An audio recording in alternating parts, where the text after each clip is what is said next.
for you. I'm known for taking what I think I deserve, and you're overdue. And if you listen, you can hear me through the radio, in that bright white noise. What I've been missing in my life, what I've been dreaming of.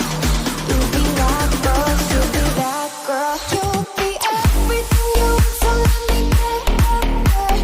I'm the goddess, baby, in the atmosphere. Tell me what you want so we can do just what you like. You make me feel that, la la la la. You make me feel so, la la la la la. You make me feel that, la la la la la. You make me feel so, la la la la la. You make me feel so. Get a little closer to me, girl, and you'll understand. 'Cause if you want a guy that knows what you need, well, then I'm your man. And if you listen, you can hear me through the radio, in that bright white noise. What I've been missing in my life, what I've been dreaming of. You'll be that girl, you'll be that girl. You'll be everything you want, so let me get up there. I'm the baddest baby in the atmosphere. Tell me what you want so we can do just what you like. You make me feel that, la la la la la. You make me feel so, la la la la la. You make me feel that, la la la la la. You make me feel so, la la la la la. You make me feel that, la la la la la. You make me feel so, la la la la la. You make me feel that, la la la la la. You make me feel so, la la la la la. You make me feel so.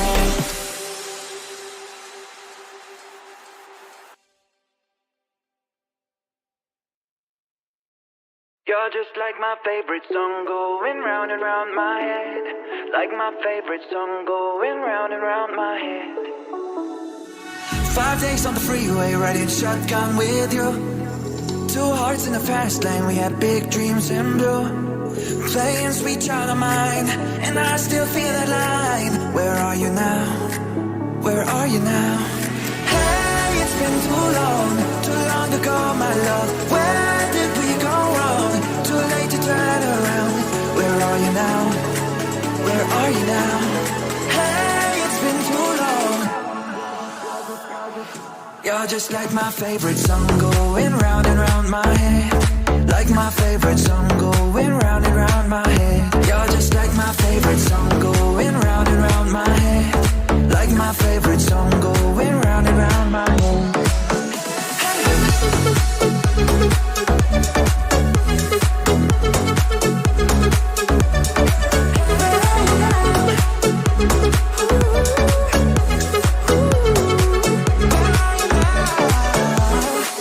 Some days I can feel it, but the feeling ain't all blue. You got me believing one day you gotta come through. Lost in these city lights, 'cause I can't sleep tonight. Where are you now? Where are you now? Hey, it's been too long ago, my love. Where did we go wrong? Too late to turn around. Where are you now? Where are you now? Hey, it's been too long. You're just like my favorite song going round and round my head. Like my favorite song going round and round my head. You're just like my favorite song going round and round my head. Like my favorite song going round and round my head.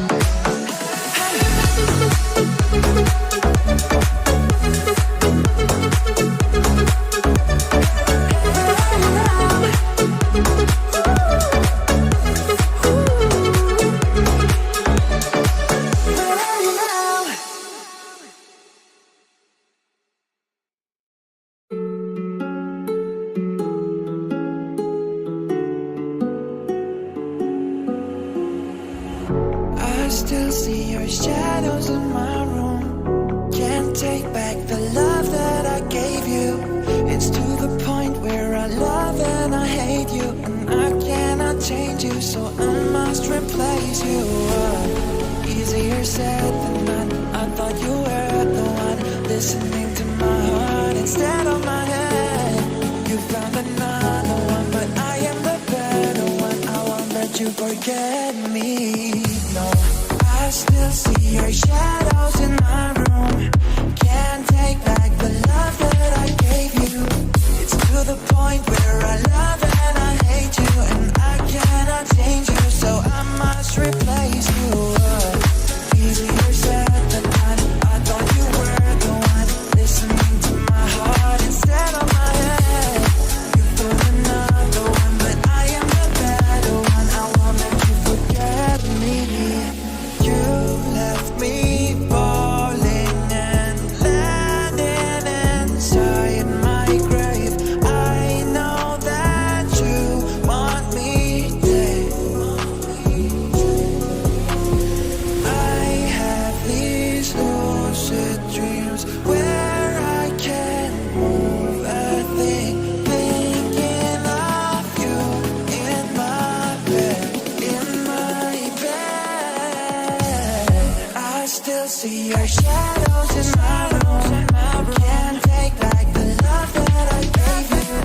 It's to the point where I love and I hate you, and I cannot change you, so I must replace you. Easier said than done. I thought you were the one listening to my heart instead of my head. You found another one, but I am the better one. I won't let you forget me. No.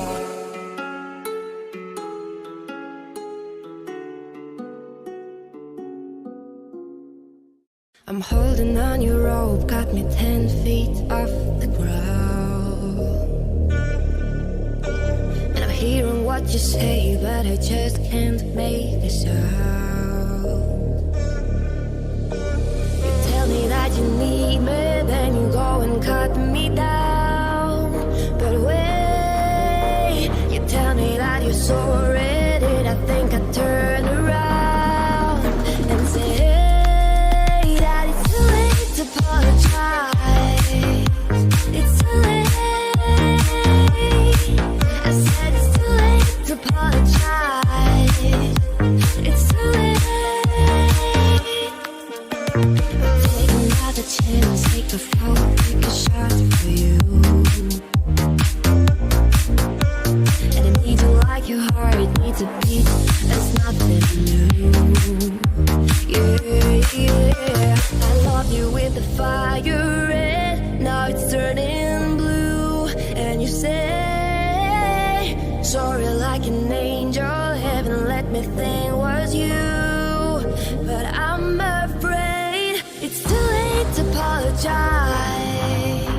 It's too late. I said it's too late to apologize. It's too late. It's too late.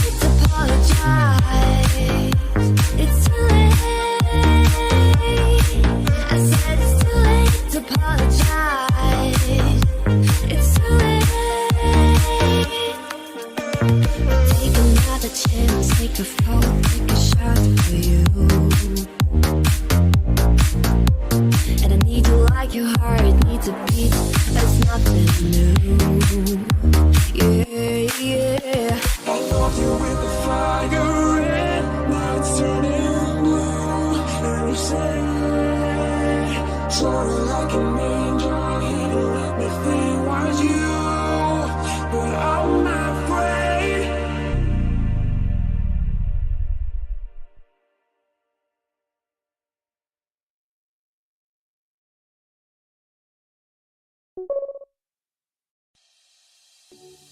Yelling at the sky, screaming at the world. Baby, where'd you go? I'm still your girl.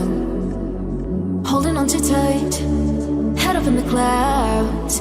Heaven only knows where you are now. How do I love again? How do I trust again? I stay up all night, tell myself I'm alright. Baby, you're just harder to see than most. I put the record on, wait till I hear our song. Every night I'm dancing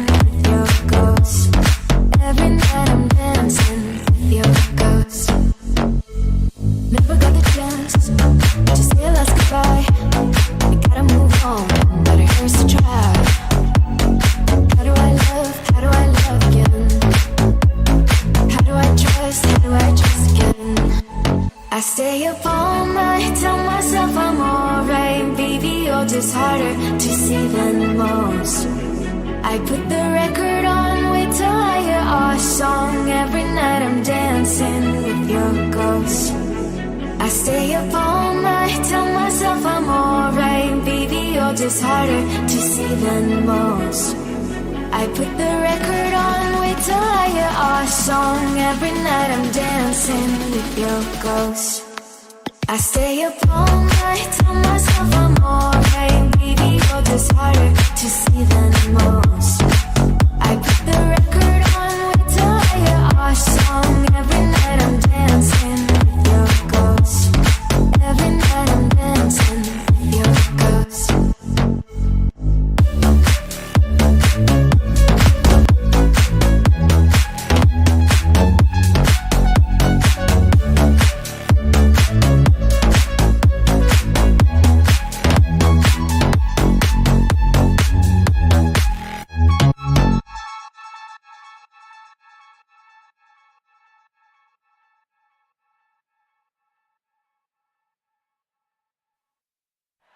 Ladies and gentlemen, let's get ready to rumble! Get ready to rumble! Pump up the jam, yo, pump it up, yo, pump it.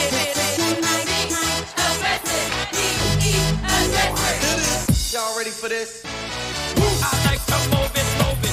I like to move it, move it. I like to move it, move it. Move it. I like to move it, move it. I like to move it, move it. I like to move it, move it. Give it up, go. Welcome to the big show. Simply wait.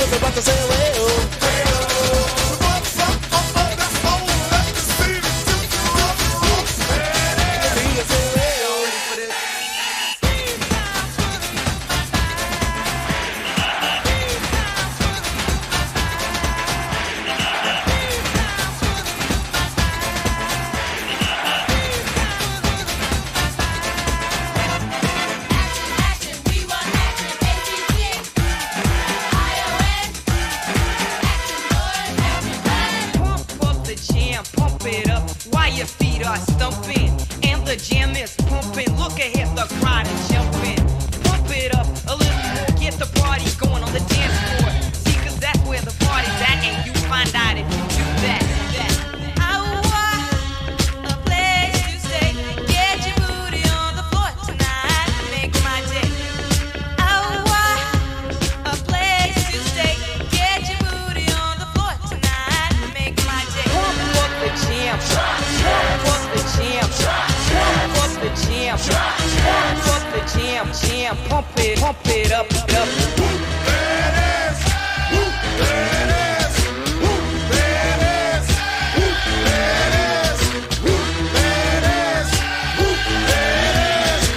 The 25 breaks a couple of tackles. Headlock, I don't go. Headlock, I don't go. He could go all the way. Hey, you, get out of our way because today is the day we will put you away.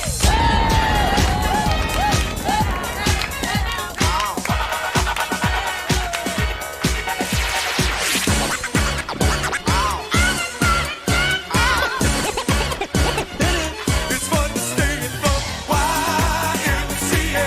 It's fun to stay in the YMCA. They have everything for your men to enjoy. You can hang out with all the boys. Let's get ready to rumble.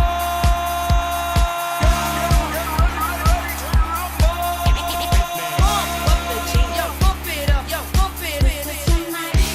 Aggressive, be aggressive. Simply and fuego. What's up, team? It was like almost another day off. I didn't even really look at stocks today. Didn't get any trades in. Had sessions kind of in sporadically throughout the morning.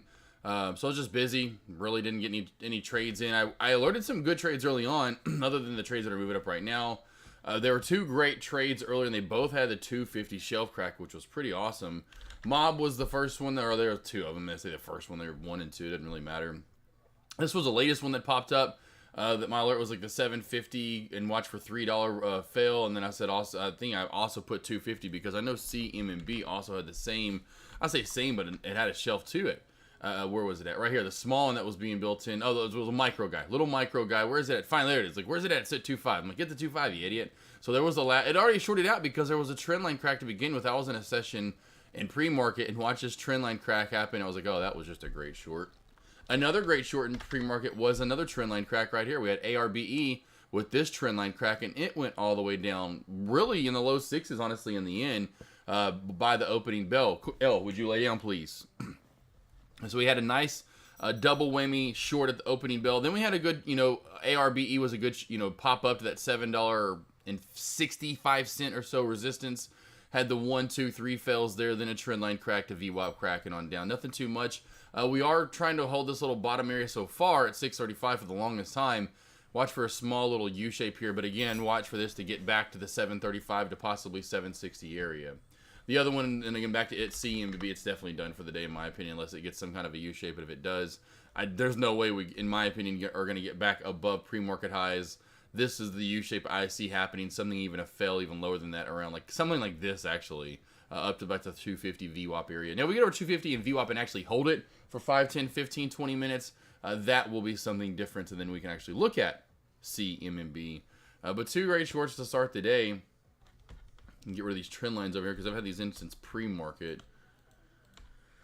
Oh, and then IBIO. That was the most recent one that I was looking at for you guys. IBIO had the trend line crack that just happened most recently, working its way up in the weird, not the best of overall charts today. The trend line would be your best, really, in my opinion, pattern that you could have played on it. These U shapes were not that great. You didn't break that far over them. Didn't really even hold them as a bounce when you came down. I mean, this one kind of did, I guess, and then for the move up.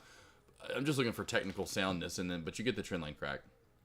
Now, below the VWAP in 180 here, you can see this old resistance trying to be new support. We get below 180 in the VWAP, this will crack back to 170. Under 170, this is done for the day, and it'll crack back to the 160, maybe 150s. Now, I don't know if anyone is even still around. I know it was a little bit slow overall. I even could tell over in Deck's lobby, it's been, a few minutes since people were even alerting anything, besides just Deck talking, just normal stuff. But as far as alerts, it's been quite a while since I've seen normal alerts over in even Deck's lobby, so I know it's a little bit slower today. And Jack, could you seriously, you guys are a mess. It's like as soon as I go, like, I can be literally chilling, and that's what it is. It's like as soon as I go live every day, it's like they want to make Dad mad. Like, all right, we're gonna annoy Dad real quickly. We're gonna move around as much as we can, even though we're just sleeping and not doing a thing. If you're looking at the big cap plays, we'll go through those real quickly. Outside of these plays we already looked at real quickly, I'll just kind of go through, like IMPL, nothing. HCDI, and maybe if we get this squeeze over 70 cents, we're in a little squeeze pattern. Kooky, I think you'd be kooky if you try to trade it. Atlix, there's just ATLX. There's not over 10. This is uptrending, very, very, very low volume, but over 10, I could see maybe ATLX with that lower float go today. Zedge, it's lost its edge. Tyra Banks' sister, Tikra. They didn't know what to call her. Nothing. SRNE. Not really big time fan of these sub $1 plays. We have so many of them. Maybe if we break the downtrend, get back above 45 cents. Then we're starting to get into these plays that are under. There's IBIO finally pulling back up. And the reason we were looking at that is because it actually was uptrending toward high of day with decent volume today. And that would be the same thing with AM. Although AM could be losing this wedge here. And if we do lose the wedge in this trend line, get below 470, this could really start falling away. AM could be a really good short. Now, to these large cap plays. SPY today overall, nice dump. Right now, what I'd be saying and seeing, what I was about to alert in Deck's lobby, is the 435 area. If that shelf cracks, watch for a pullback into the high 399s. I don't know how much more dumping it's going to have overall today. It's really getting exhausted to that bottom side. I think there's a little bit more room to be had, but I'm looking like we're going to see some sort of bottom out and U-shape back up on a round for the SPY. We'll go through the rest of these plays. Amazon channeling out for the longest time down here at 9440-ish area. You can see the channel. Bottom 9440 would be the bottom. 9470 the top. Of course, crack at the bottom, go down. Break at the top, goes to the top. You go up for some more there. Tesla, trend line crack on high watch there. If you're watching Tesla, put your trend line in. It really is just slowly moving off its trend line. There's not really a top resistance area. It almost is an uptrend channel. If you look at it too, you could put a, I'll put these in. If you're watching this team, this is what you do. You come in here and you put your bottom trend in. Then you'd come up here and you go, wow, the top resistance area is about almost parallel to where that bottom support is. And you just have a nice uptrend channel overall. And Tesla, again, cracked the trend line. We're going down, potentially down to 200 on the dot, if not a little bit lower. Could go a little bit higher. In between, could see some support at 275. Could see some support at 215, 200 on the dot, below 200. We break above it if we ever do get out of this channel. We will, right now where the top of this resistance is really old support resistance area now. We get above that 200, 340, 50 mark, and over the VWAP, this will have some room to run, 100%. What else do we have today? What else do you guys normally look at? Anything else you guys look at? I don't think you guys really look at too much else. Seems like Amazon, Tesla, it seems like, or SPY seems to be the go-getters for you guys. If there's even, I might have like 4 people in my lobby today. It's like ghost town.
Nice, rocking TJ. Nice. Ascension. Yeah, Mob was a great short. I wouldn't even look at Mob anymore. I mean, doesn't have any volume left into it. If it squeezes back over 255 in the VWAP first, and then 255, then you're going to have a little something. But I bet Mob just ends up being a good all-day short. As an impossibility for if it does pop up for another short opportunity. So if it gets to like 2.5, 255. Would have been the one I was going to look at the short this morning. I just knew the sessions I was going to have and what I was going to do. Just wasn't going to be trading the small caps. I was like, I'm just going to step away today. But this was one of the better ones that just dumped down for you. You can see this 250, almost on the dot, shelf right here. And once you cracked it, we went right down about 230 or actually 225-ish. Great 25-cent short out of the gate. Then if you held long enough, or it just traded again to the trend line crack, got another 10, 15 cents out of it or so. Was a great short opportunity. Yeah, rocking TJ, man. I'm ready for March. Hopefully, and everything should line up. With Avery in her schedule, she has a assistant managers meeting in Memphis, so now that unfortunately adds to the things that she has to do next month. But if anything, we'll definitely get over there for a night. So like we come over, we'll come over there for some awesome, grilling out, some camping, whatever, and then the next day get up and go jeeping all around because it's not like it takes like 8 hours to jeep, and we only live an hour away or so. So. 2 to 3 hours of some jeeping, trailing, crawling, schmalling. Because Avery, she's like your wife. It's not like because she wants to go and she wants to do it, but it's not like we're gonna be doing some crazy stuff. I know. And I haven't done it in a while, so I definitely like getting the feet wet again. I'll be like, let's not hit the hard trail. Maybe there's one of the you can get badges there, right? Is there a badge at that park that is not that off or like that? And I said not that off, not that hard is my point. I know there's different difficulty levels for all those different. Trails. Is there a trail that you can get a badge for the Jeep that's not like, it's like, oh, you could do it. I know there's 3 there. But I'm saying like, I didn't know the difficulty levels. Or you're like, oh, you'll be able to get all 3, or man, no, probably just 1, or I didn't know what the difficulty level was on all 3 of them. Okay, cool. You can do all 3. Okay, sweet. That'd be sweet to get the badges. Well, let's start with the easiest first for sure. I want to start with the easiest first, and then, we'll go up. Because, that'd be sweet. I really love to get those. Because I've showed her those in the past that you can get those for the Jeep. And she's like, oh, that'd be cool. Of course, she'd love to get those for the Jeep.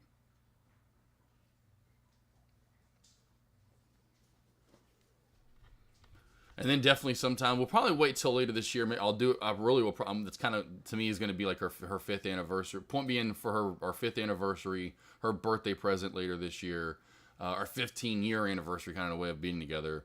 I want to get her. I want to get Thanos right. And that's fine if I don't care what wheels and tires we get, But and if it's more than that we have to do. But I want that to drive as smooth. And one thing I want to figure out too, which I keep forgetting to tell you. Besides, if you can figure out the outlet for whatever reason doesn't work anymore. Remember, we forgot to bring that up one of the last times it was there. But the steering, and maybe you can't. Maybe that's just is it now. But how to tighten that steering? If you get into 392, you know how nice it's any car. It's just nice and tight. You get between, I would say about 2 and 10, and that wheel you could just do like this with it, and it's just even at 10, 15 miles an hour, it's just so like loose feeling. It's not tight. How do you tighten that up? To where if I'm even going 10, 20, 30 miles an hour, I understand going 50, 60, 70. But I mean, even like if I'm going just down through the neighborhood, I mean, it's just like if I want to, I mean, it could just be like, it's just like zoo, zoo, zoo, zoo, zoo. I'm like, why is the steering wheel not like, okay, I mean, you know what I mean? It's loose feeling versus a nice, tight steering wheel that you have to literally physically turn versus in that thing, I could literally just like get my finger and it goes from 2 to 10. So I don't know how you can do that. Let me know how to, that's another thing I wanted to fix, but I want to do that definitely later this year. Point being, get that thing riding like where if she wants to take it to Dallas, which she does every once in a while, but she can take it to Dallas like this thing drives great now. I don't know if she'll say it that way. I made it sound like she was a kid. AM, oh, still holding the trend line, just barely. I've got it, yeah, exactly. Which that's the next step because we don't need that front license plate anymore, and so it's about if Avery's okay about getting rid of that, and that's one other thing because our front bumper, however you want to say it, it's you can put a winch on it. So I definitely was going to at some point. But that's the thing. I mean, it's kind of it'd be kind of still for looks because it looks cool up front. But then also when I'm actually Jeeping enough to want to be even using it, it's not like I'm gonna use it a lot of the time if I'm not obviously like now. So I want to be able to get it and then use it. Oh, and the snorkel. And the snorkel's getting done. So you'll have a few things to do. You'll have a little Jeep task. First, wheels and tires, get it riding smooth. Snorkel for sure. Maybe a winch. Definitely the snorkel though. Avery loves that. Avery would just love. She's like, "What? You did the snorkel, and it rides better?" And I'm like, anything for you, Queen. Anything." Spy here, watch for it. So I'm telling you, looks like it wants to pull back more.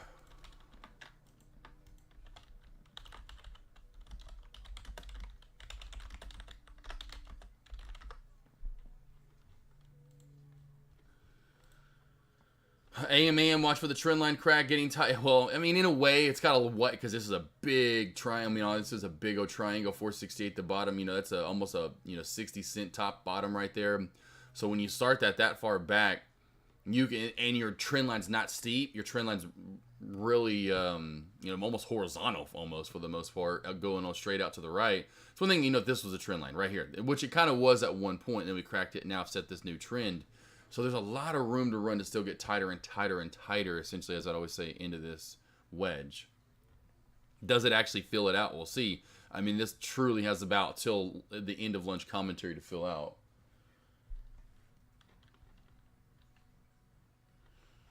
Yeah, Rockin' TJ, I'll let you worry about your other projects for now. Even though I know you've got that one where you had like 100 parts in there. I don't know if they ever got that y'all ever got that Jeep in.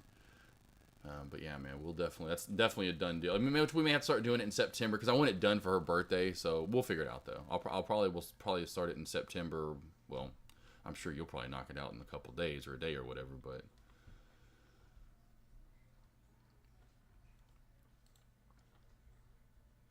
nice, big build is done, sweet.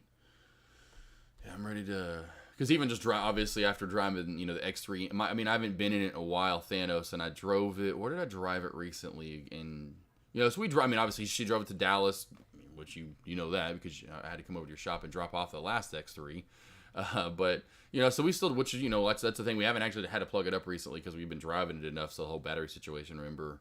But yeah, I drove it, and the last week is my point, and I was like, wow, yeah.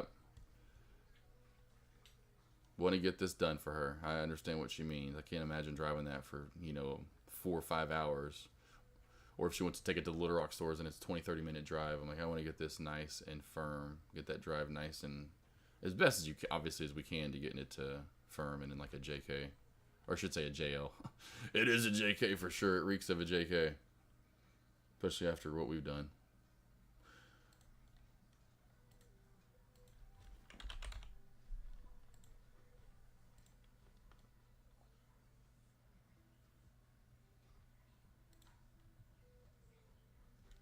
I was gonna say, well, I was just thinking that too. I was like, man, you need to post pictures of that and chat every once in a while. And then I was like, oh, and then I was thinking like, oh, you should start like a social media page. And I'm like, man, you probably are so busy already that you don't even need to try to even bring in more business. You're like, already good enough already. I do not need to do social media.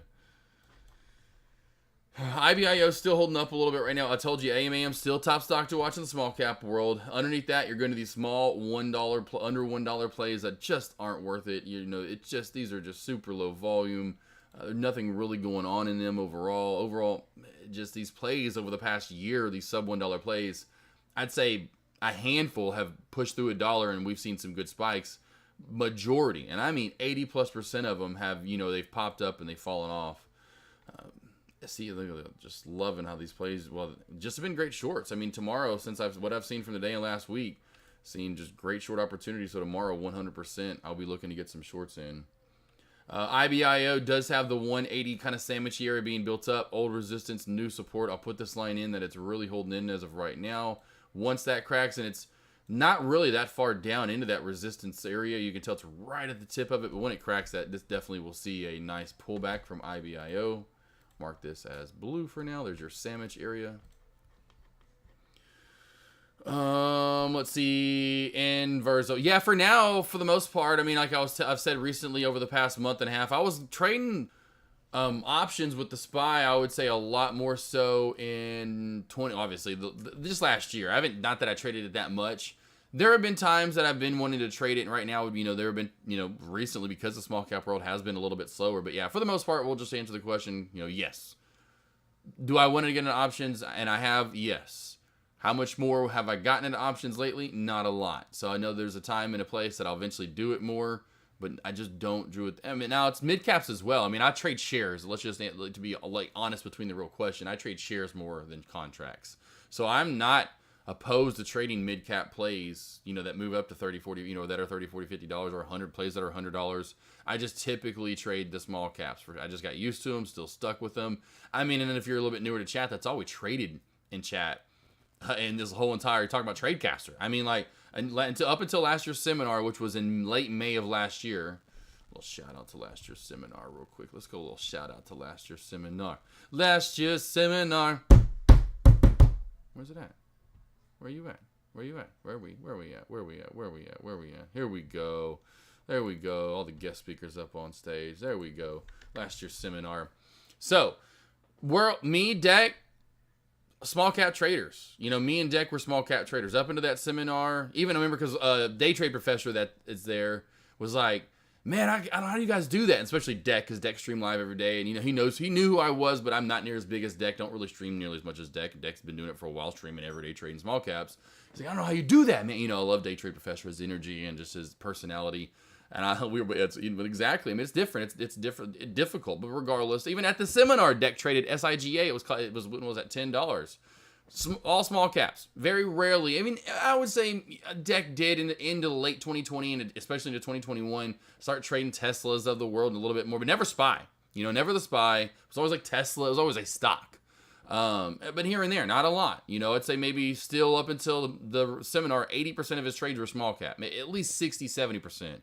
It wasn't until June or July of last year till all of a sudden it blew my mind, and still kind of does. But I guess a lot of people saw the profitability of how much you can make. Because again, let's be honest, how many people in chat are a little bit newer traders or struggling and have small accounts? A lot of check marks on all of those that I just said. And so how to make money if you're a little bit newer, want to make it quick, and you have a small account. And that's usually the fast way to go. You know, building a small account, which Deck's on the small account challenge, doing shares, especially if it's a little bit slower in the small cap to mid cap world. Even mid cap can't get any shares, right? It's hard to make money. But in options, now it's a little bit different.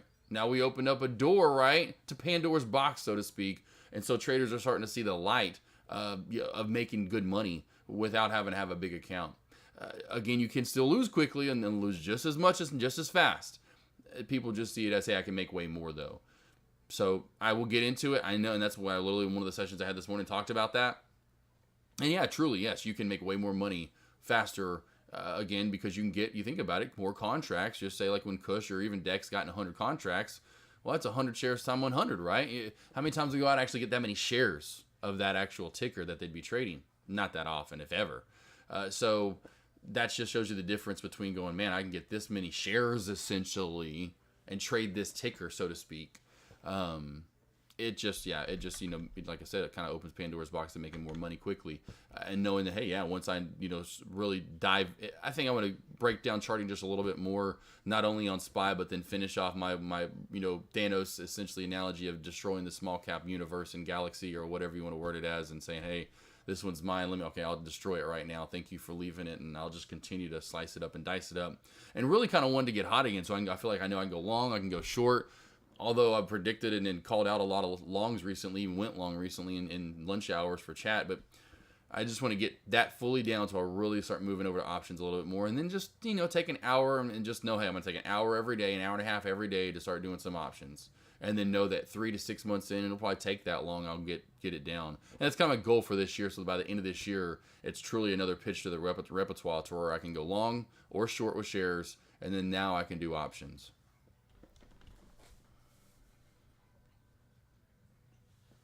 And it's not low float in Verso. I'd say too, I just now reread that. Low float, because I'm shorting, I'd rather short 20 mil plus, 30, 40, 50 mil. Now, not like 80, 90, 100 mil. It's a little too big, a little too slow most of the time. But I'd rather my plays be 25 to 50 mil in float. I'll slice and dice those all up and down, 100%. Slice and dice them. They're mine. Give them to me. Eat them like cherries. What's up, Corbano? How we doing? TiVo, you expecting a big drop through 400 on SPY? Yeah, it just looks like it wants to pull back more. Now, I'm not talking a big drop. It just looks like it wanted to pull back a little bit more. Now, if it gets back over 401 and holds it, we're going to see a U-shape. It has been trying to U-shape for the longest time here, as you can tell. Been trying to U-shape for the longest time. Watch for this 180 sandwich area. 180 really just... you can call it a sandwich, you can call it a shelf, whatever you want to call it, but it's got 180 support, plus the VWAP is right there on it. You can see the black line is now hidden on the blue line or in the blue line. That's a double whammy support here. Crack of both, and we're going down. It's going down for real. Trend line could be cracking here. Would you say it's an evolution of an account position size? Yeah, and everything. Just even like, look at Deck. I mean, look at Deck's a great prime example, and I think he realized getting into that $200,000, $300,000 account size doing options was kind of being detrimental for him, to where he's like, hey, I'm going to tone it back. I'm going to go to 50. He's got like, I don't know what he's had recently in his account, but I know every time it seems like I've noticed it's been like my size. He's keeping like 50K. And that hey, like, let's just, I want to get things down right properly until you start. Everyone's different though. Before you start sizing up, a lot of people that size up too, then sometimes they start getting a little bit more scalpier because they're in so big. They're not in very long because they're in huge, and so they don't have to be in very long to make a lot of money, and then be a little risky, right? Because it could go in the opposite direction in a hurry, and then you could be down that much, which is a lot of money. Hey, gorgeous. I don't know why you can't ever get any. Yeah, this would be I'd say this gets back over the 62 cent mark in Verso, and especially 70. I wouldn't watch it until then, in my opinion, as in traded. It does have this bottom support area at 51 cent. When it cracks 51 cents, it's done. I don't know what you want. You can lay down. I do this every day, honey boo boo pants. So a little bit of this little resistance. I say it's pretty nice at 62 cents. Then we got some right at the top there. And so watch for those two once we're, as we're getting tighter really into this channel overall, going out to the right.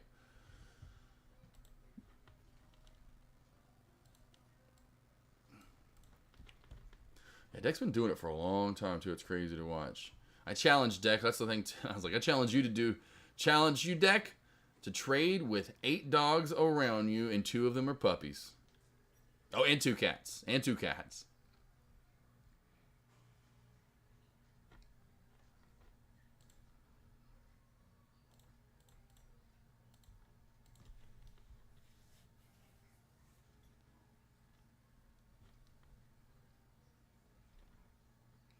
Really not a lot moving here, team, overall, even with the SPY. If you're looking for the SPY, watch for there's a micro downtrend in the SPY right here, team. If you can see it, there's a little bit of downtrend right here.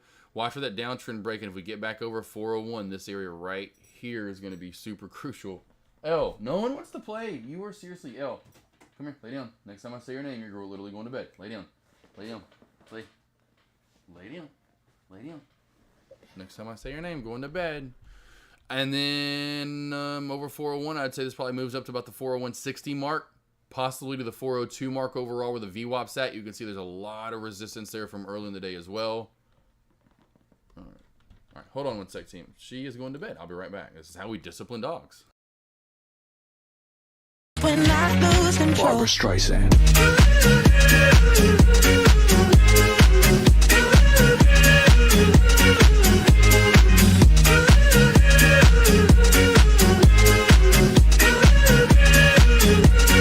Barbara Streisand.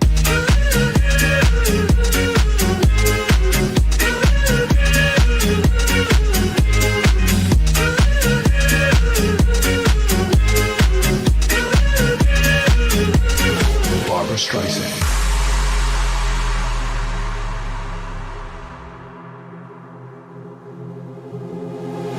I made no promises. I can't do golden rings, but I'll give you everything. And we're back. Literally, I mean, everyone else was laying around like, yeah, you're about to go to bed. He's trying to work right now. Let's see, G-Saw, let's see. Just join in. Hey, everybody. Good morning for someone who don't know if anyone was alerted ARB was building a shelf. Let's go to ARBE. It's got super low volume overall, but it does have this little shelf right here. Just be careful. It's going to be a slower mover. It's got this little bitty micro area right here, too, at about 620, and then the low area at about 610. So watch that from this little 633-ish, 635 shelf crack. Again, super low volume, so just be careful on the way down there. Could take a minute. Buying could come right back into it and kind of pop it back up. So just be careful in these low areas.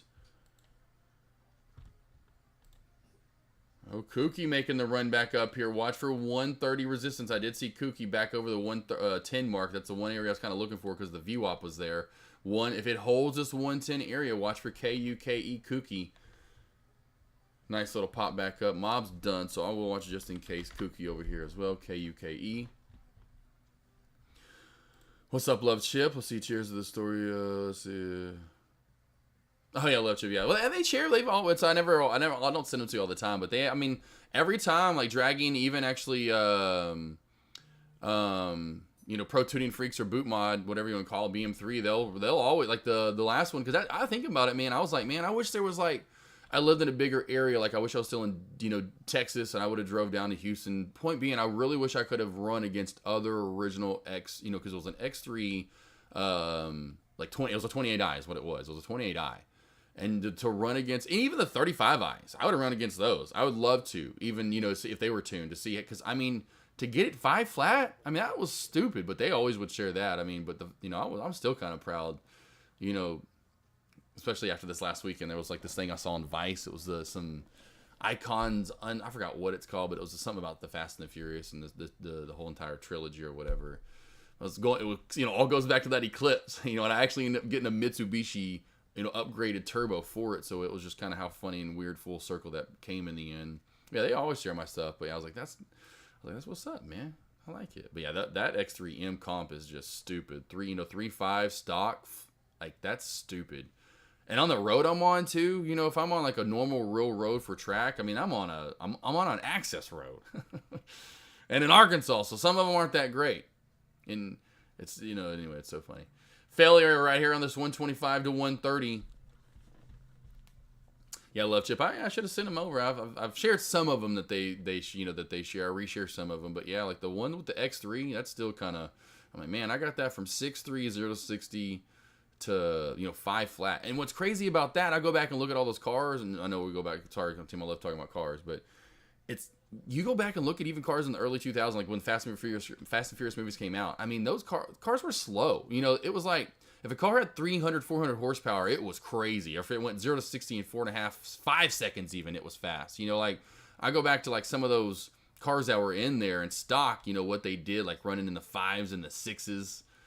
I'm like, what? Even the Ferrari back then, like the one that's in the movie, the very first, the Supra, like the orange Supra smokes, that him and Vin Diesel kind of line up against and smoke toward the end of the movie. That was a 458. No, it was a no, not a 458, 358 or 355, whatever it was before the 360 came out. That thing 0 to 60 was like 4.5, 4.6. I'm like, what? That's crazy. Like, I'm like, so you get my point. My point being a Jeep Wrangler, my 392 that weighs 5,200 freaking pounds is as fast, because I looked it up, those for that Ferrari in my mind. Like my Ferrari, I went to 360 so bad back in the day. Ferrari 360 Spider. All the Big Timers videos, Lil Wayne videos. Oh, I wanted one so bad, a Spider. Those things 0 to 60 are like in the 4.3, 4.4, 4.6, 4.5, 4.2. I'm like, and a 2,000 plus pound, it weighs 2,000 more pounds, Jeep Wrangler, it's a brick going down the road. Aerodynamic has nothing. Running right there with it. What? Like, what? That blows my mind. Right up and right back down, KUKE. So kind of leaning on that now, like, man, I know there's super cars out there, which kind of the X3M competition now when you think about it, running a 3.5. Imagine that if I could go back in time and they see a Jeep Wrangler pull up beside a Ferrari and then pretty much smoke or stay with the Ferrari. They'd be like, what? Just blows my mind when you think about that. Because back then, yeah, it was like 200, 300 horsepower. Trendline crack for AM/AM. Just want to let you know, I just saw it. AM/AM trendline crack. It was nothing. They were nothing back then. It's crazy now how horsepower, just so if anyone does like horsepower cars, whatever the change was, maybe it was Fast and Furious, but my gosh, the cars had no horsepower. Just your regular, ordinary, even just ordinary average day. It was like around the 2010. It was like everything around 2010, 12, 13, 14, something like that. You got screens now in cars, backup camera systems in cars are much better. Cars are fast now, and you don't have to tune them anymore. It's like the companies were like, okay, they're doing all this extra side work, paying all this extra money that we're missing out on. Yeah, let's start putting rims on cars, screens in cars, better systems. We're going to charge them more and make some money. I'm like, yeah, and I don't have to do the work. I mean, still, the tuners probably miss out on it, and still have fun here and there. But anyway, it's just funny. The upgrades of cars in a short amount of time. AM/AM trendline crack. We got ARBE, like I talked about. Just be careful with that little shelfie-ish area. It's just low volume. This is what kind of happens in the end. That's why I like decent volume on my plays or at least usually. Try to get some good volume on these plays. IBIO, watch for the 180 shelf crack. That'd be the next one. Again, same thing though. Just like we're talking about with D. Sarley and the ARBE. Very low volume at this point. Maybe some volume moves in when we crack through here, and you can see there are bursts of volume throughout the day. We do get in these small little lulls. We're in our second. Overall, this would be a third one. There would be the second one. But this one's definitely the lowest of the day with volume-wise. Let's see, a throwback to getting my tunes through Facebook Messenger. Oh, yeah, exactly. Yep, for my tune. That's crazy for my tuner in the UK. All right. I remember all those days, like getting alarms on your cars. Like I remember because my car didn't have, obviously any of my vehicles back then didn't have, sometimes they had maybe a keyless entry. Maybe. I don't know if my Dodge truck did. But, getting the cool keyless entry that showed a vehicle on it and, like, had the LED screen or whatever, little small screen so it'd show if a door was open or you could remote start it. I remember that was just, like, getting my screen put in. The flip out, like, that's how they are back in the day. They weren't flat. You had the thing that came out, the flip out screens. I got headrest monitors, never even put them in or use them. I did resell and make money off those, though. Unlike my Turbo I got, didn't do anything with that Eclipse.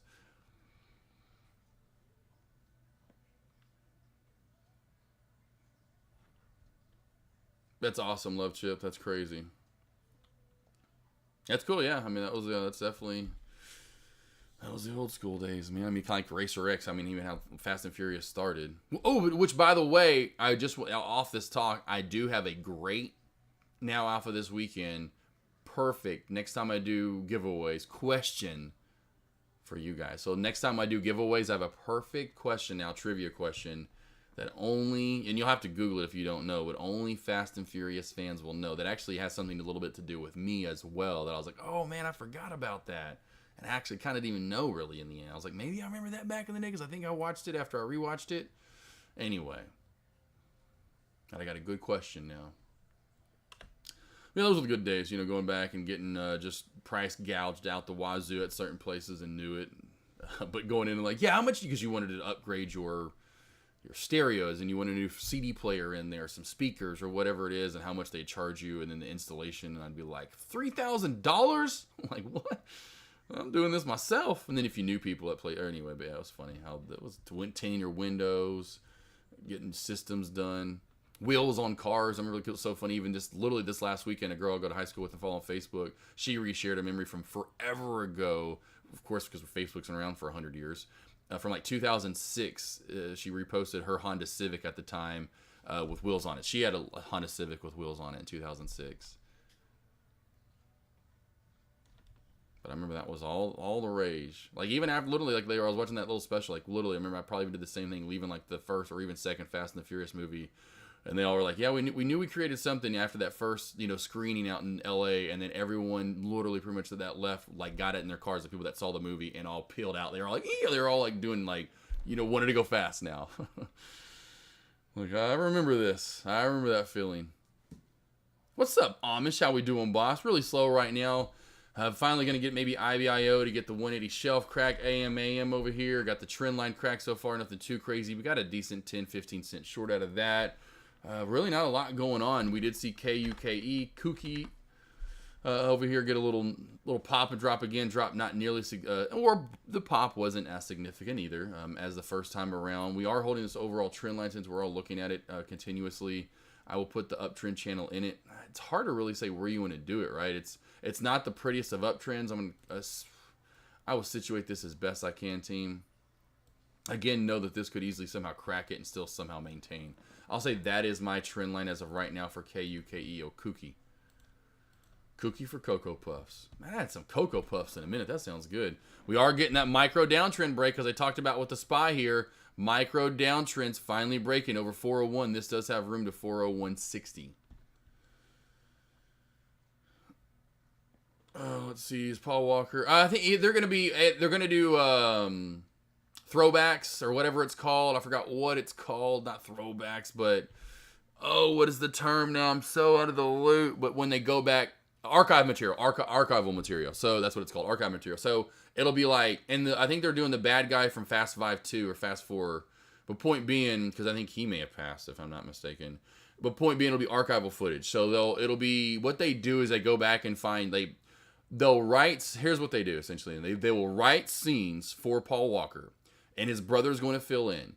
That scene will be, you won't really tell, and you really can't tell like there was an action scene, like I just watched something recently. They had 2 blocks over in it was over somewhere foreign. They gave him 2 blocks. But they had to replicate the city, but they only had 2 blocks. I'm like, well, this is all we get of the city. We're going to replicate it. And so they know when it was in a chase scene, that they know if they go up and down in the way they shoot it, you won't be able to tell what buildings you're passing over and over and over for a 5-minute chase scene. So what they'll do here, you won't really realize, they'll set up Paul Walker in a scene to where it's something that it is almost identical to where he's been in the past. So like, here's my point. Fast 7. If you go to Fast 7, and boy still bring out the waterworks every time I see when him and Vin hit the fork in the road and the song comes on. That right when he looks over at him, it's actually from Fast 5. He looks over. Now Vin's in a different position in Fast 5, but he looks over at him in Fast 5. I think it's Fast 5, but he looks over at him, and that's where they got. But his brother is in the car driving. It looks a lot like him. Then they use archival footage from, like, say, whatever movie that's going to be positioned almost identical that he was in a previous movie. Put him in the same lighting, same almost position. Put that, almost do like, if you remember the old school John Travolta and Nicolas Cage movie Face Off, they will transplant that face then onto his brother as best they can with CGI. Well, they call it whatever they call it now. I didn't see. Well, it's CGI, but it's a different form of CGI. What they do when they do that, and that's how he'll be in the movie.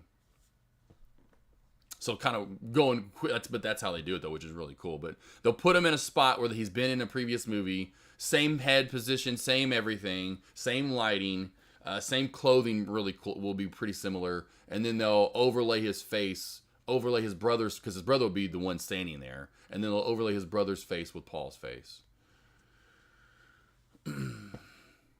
Now you know, Kyle. Yeah, that's the one that I miss helping out on movies, like just even knowing like stuff that they do, like the kind of like the magic behind, I love it. Like that would really, if I could do anything else, like say I got fired from stock trading, like I just all of a sudden just somehow that was a thing, I would 100% move right back into that.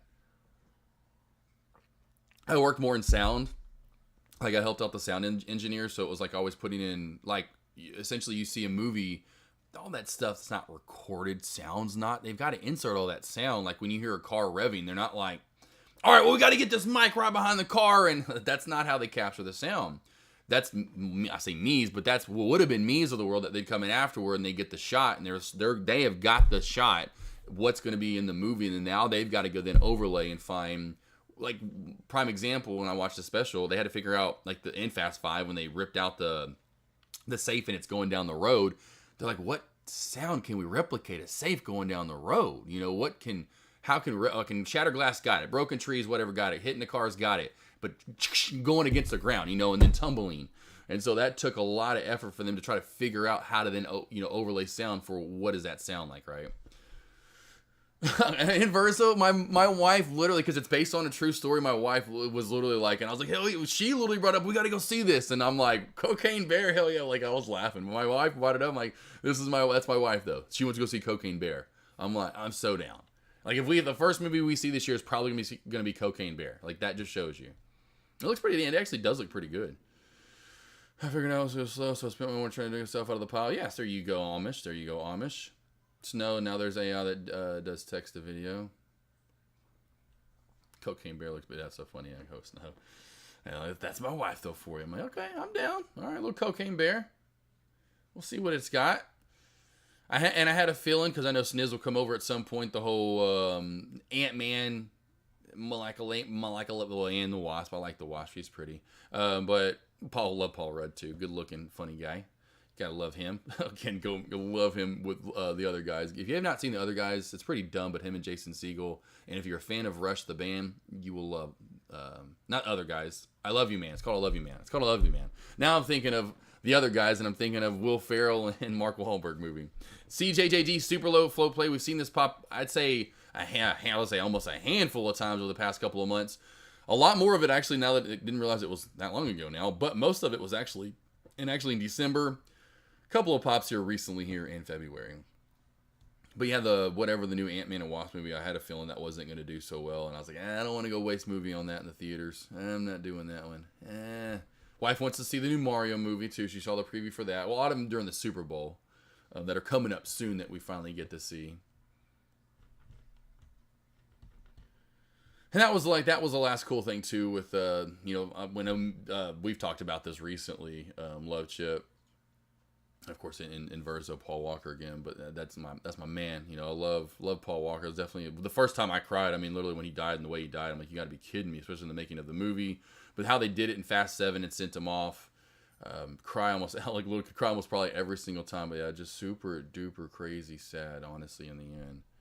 Like that was just. But that's the last thing. My point being back to the Fast movies, that was the last cool. Fast 7 wasn't bad. They were starting to do too much that I didn't like in that movie, like, or jumping out of buildings from one to the next. I'm like, okay, well, they're really, you could tell they were starting to take it to like the whole another, like, what can we do next? I was already realizing that when they were doing when it started moving over the heist in 4 and 5 and 6, and like the truck and the barrel thing off the mountain, and there were all the crazy stuff that was blowing up, and it was the first of 4. I think it was on 4. Because even the guys, when I saw the special, like, okay, no one, it was when they go rescue Vin Diesel or Dominic Toretto, and they, get him out of the prison bus, and the prison bus rolls like 20 times or however many times, but yet no one's hurt. I remember seeing that movie going, he gets out of this without a scratch? Like, even the person that may help make the movie and sound was like, because he had to go do the sound for that and was laughing about it, and he was like, okay, you know what? It's badass on screen. I'm just going to edit it. I'm just going to shut up and just like, but he was editing it going like, first off, that's the first thing he thought was like, hold on, really? And I could tell then they were starting to get a little out of control. But that send off they did for Paul, like I said, that was, and the song that they wrote, Charlie, back to Charlie Puth, we've brought him up recently, Puth, whatever his last name is, and Wiz Khalifa writing that song added to the end at the fork in the road where they like that was perfect, honestly. I mean, they did that really well. And then since then, it's just like, all right, we're gonna blow as much stuff as we can. I feel like I'm watching the WWF over there. Yeah, it's exactly in Verso. But it's fine. It's got to keep the people entertained, and like even Bilko? I think it was Bilko, whatever the guy was in the first 2 movies that helped out Paul Walker. They even had him in that special, and he was like, I mean, how much can you do in the streets, right? And how much street race in front? Like even in the second one, they went from first one front, it was straight in a line, right? If they're racing. Second one, now you remember the first of it, it's more than just a straight line. Then they're drifting in the third one, so they're trying to add more of the racing. But it's like, how much racing can you do? I wish they'd still added some in there. There was some element to it, but it is what it is. What's up, Sam Sneed?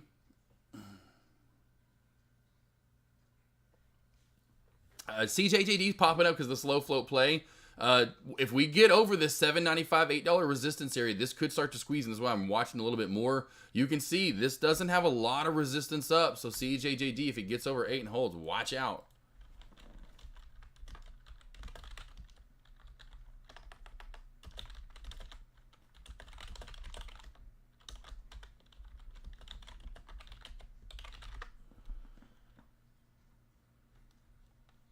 So we got it over 8. Let's see if we can hold 8 here. What's up, though? How we doing, Samuel? Everything's, though, going good. Hopefully you guys had a good weekend. 3-day weekend. This week's going to fly right on by. Literally going to be Friday before we know it.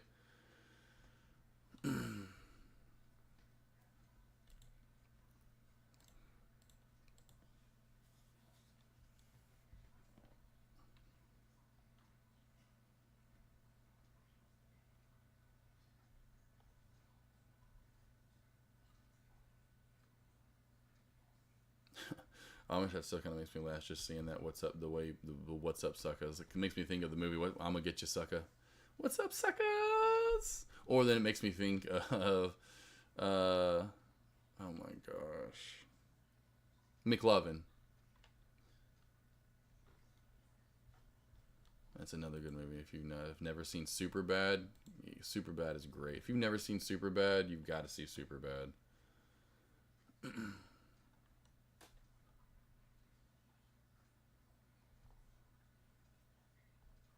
Yeah, it's inversely. I'm like, when he walked into the classroom, like, I love McLovin.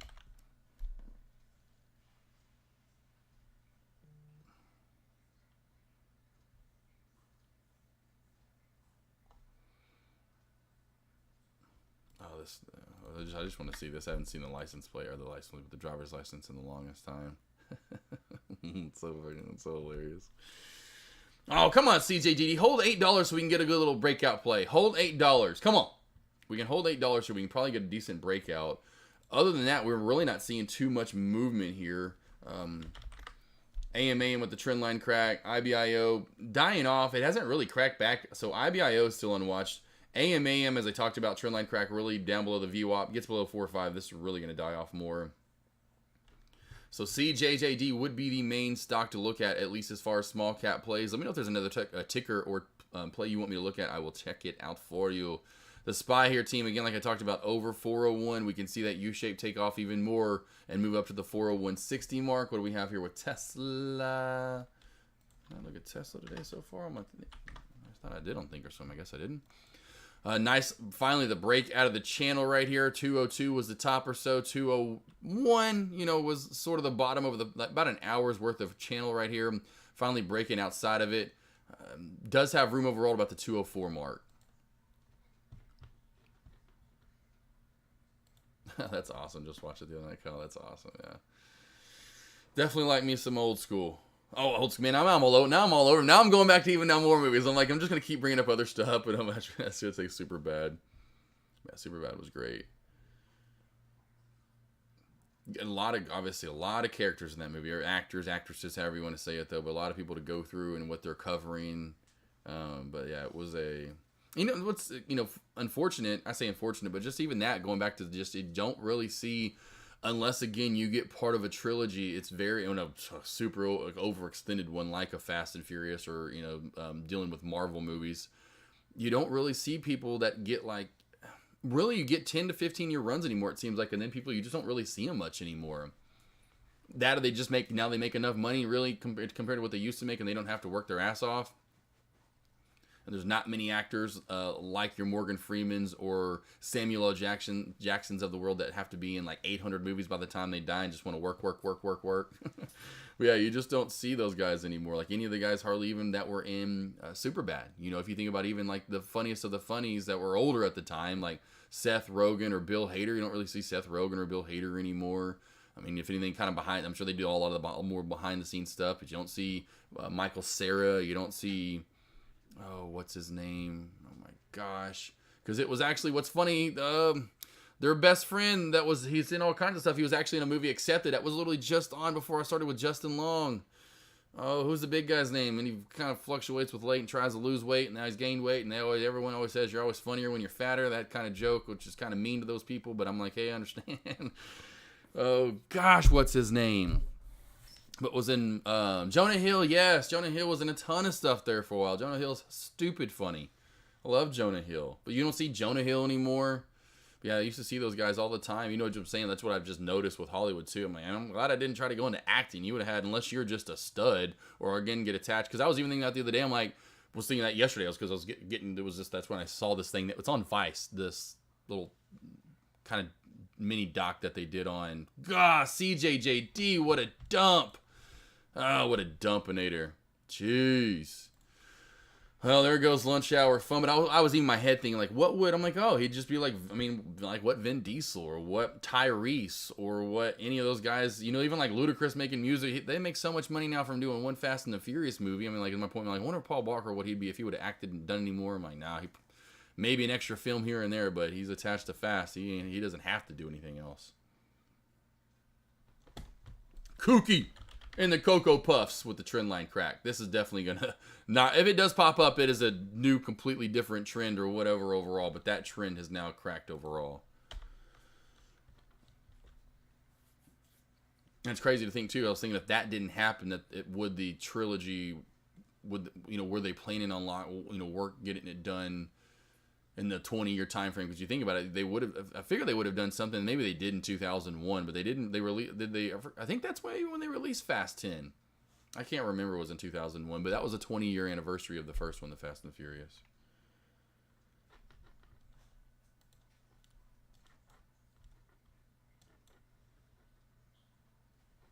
Just so funny. We're having a PlayStation 2. Am I right? Just all that stuff. Like, why would you ever even how often are you gonna try to? And I did on road trips. But it's like, when are you going to play PlayStation 2 on a normal... So funny. The stuff we used to do to cars.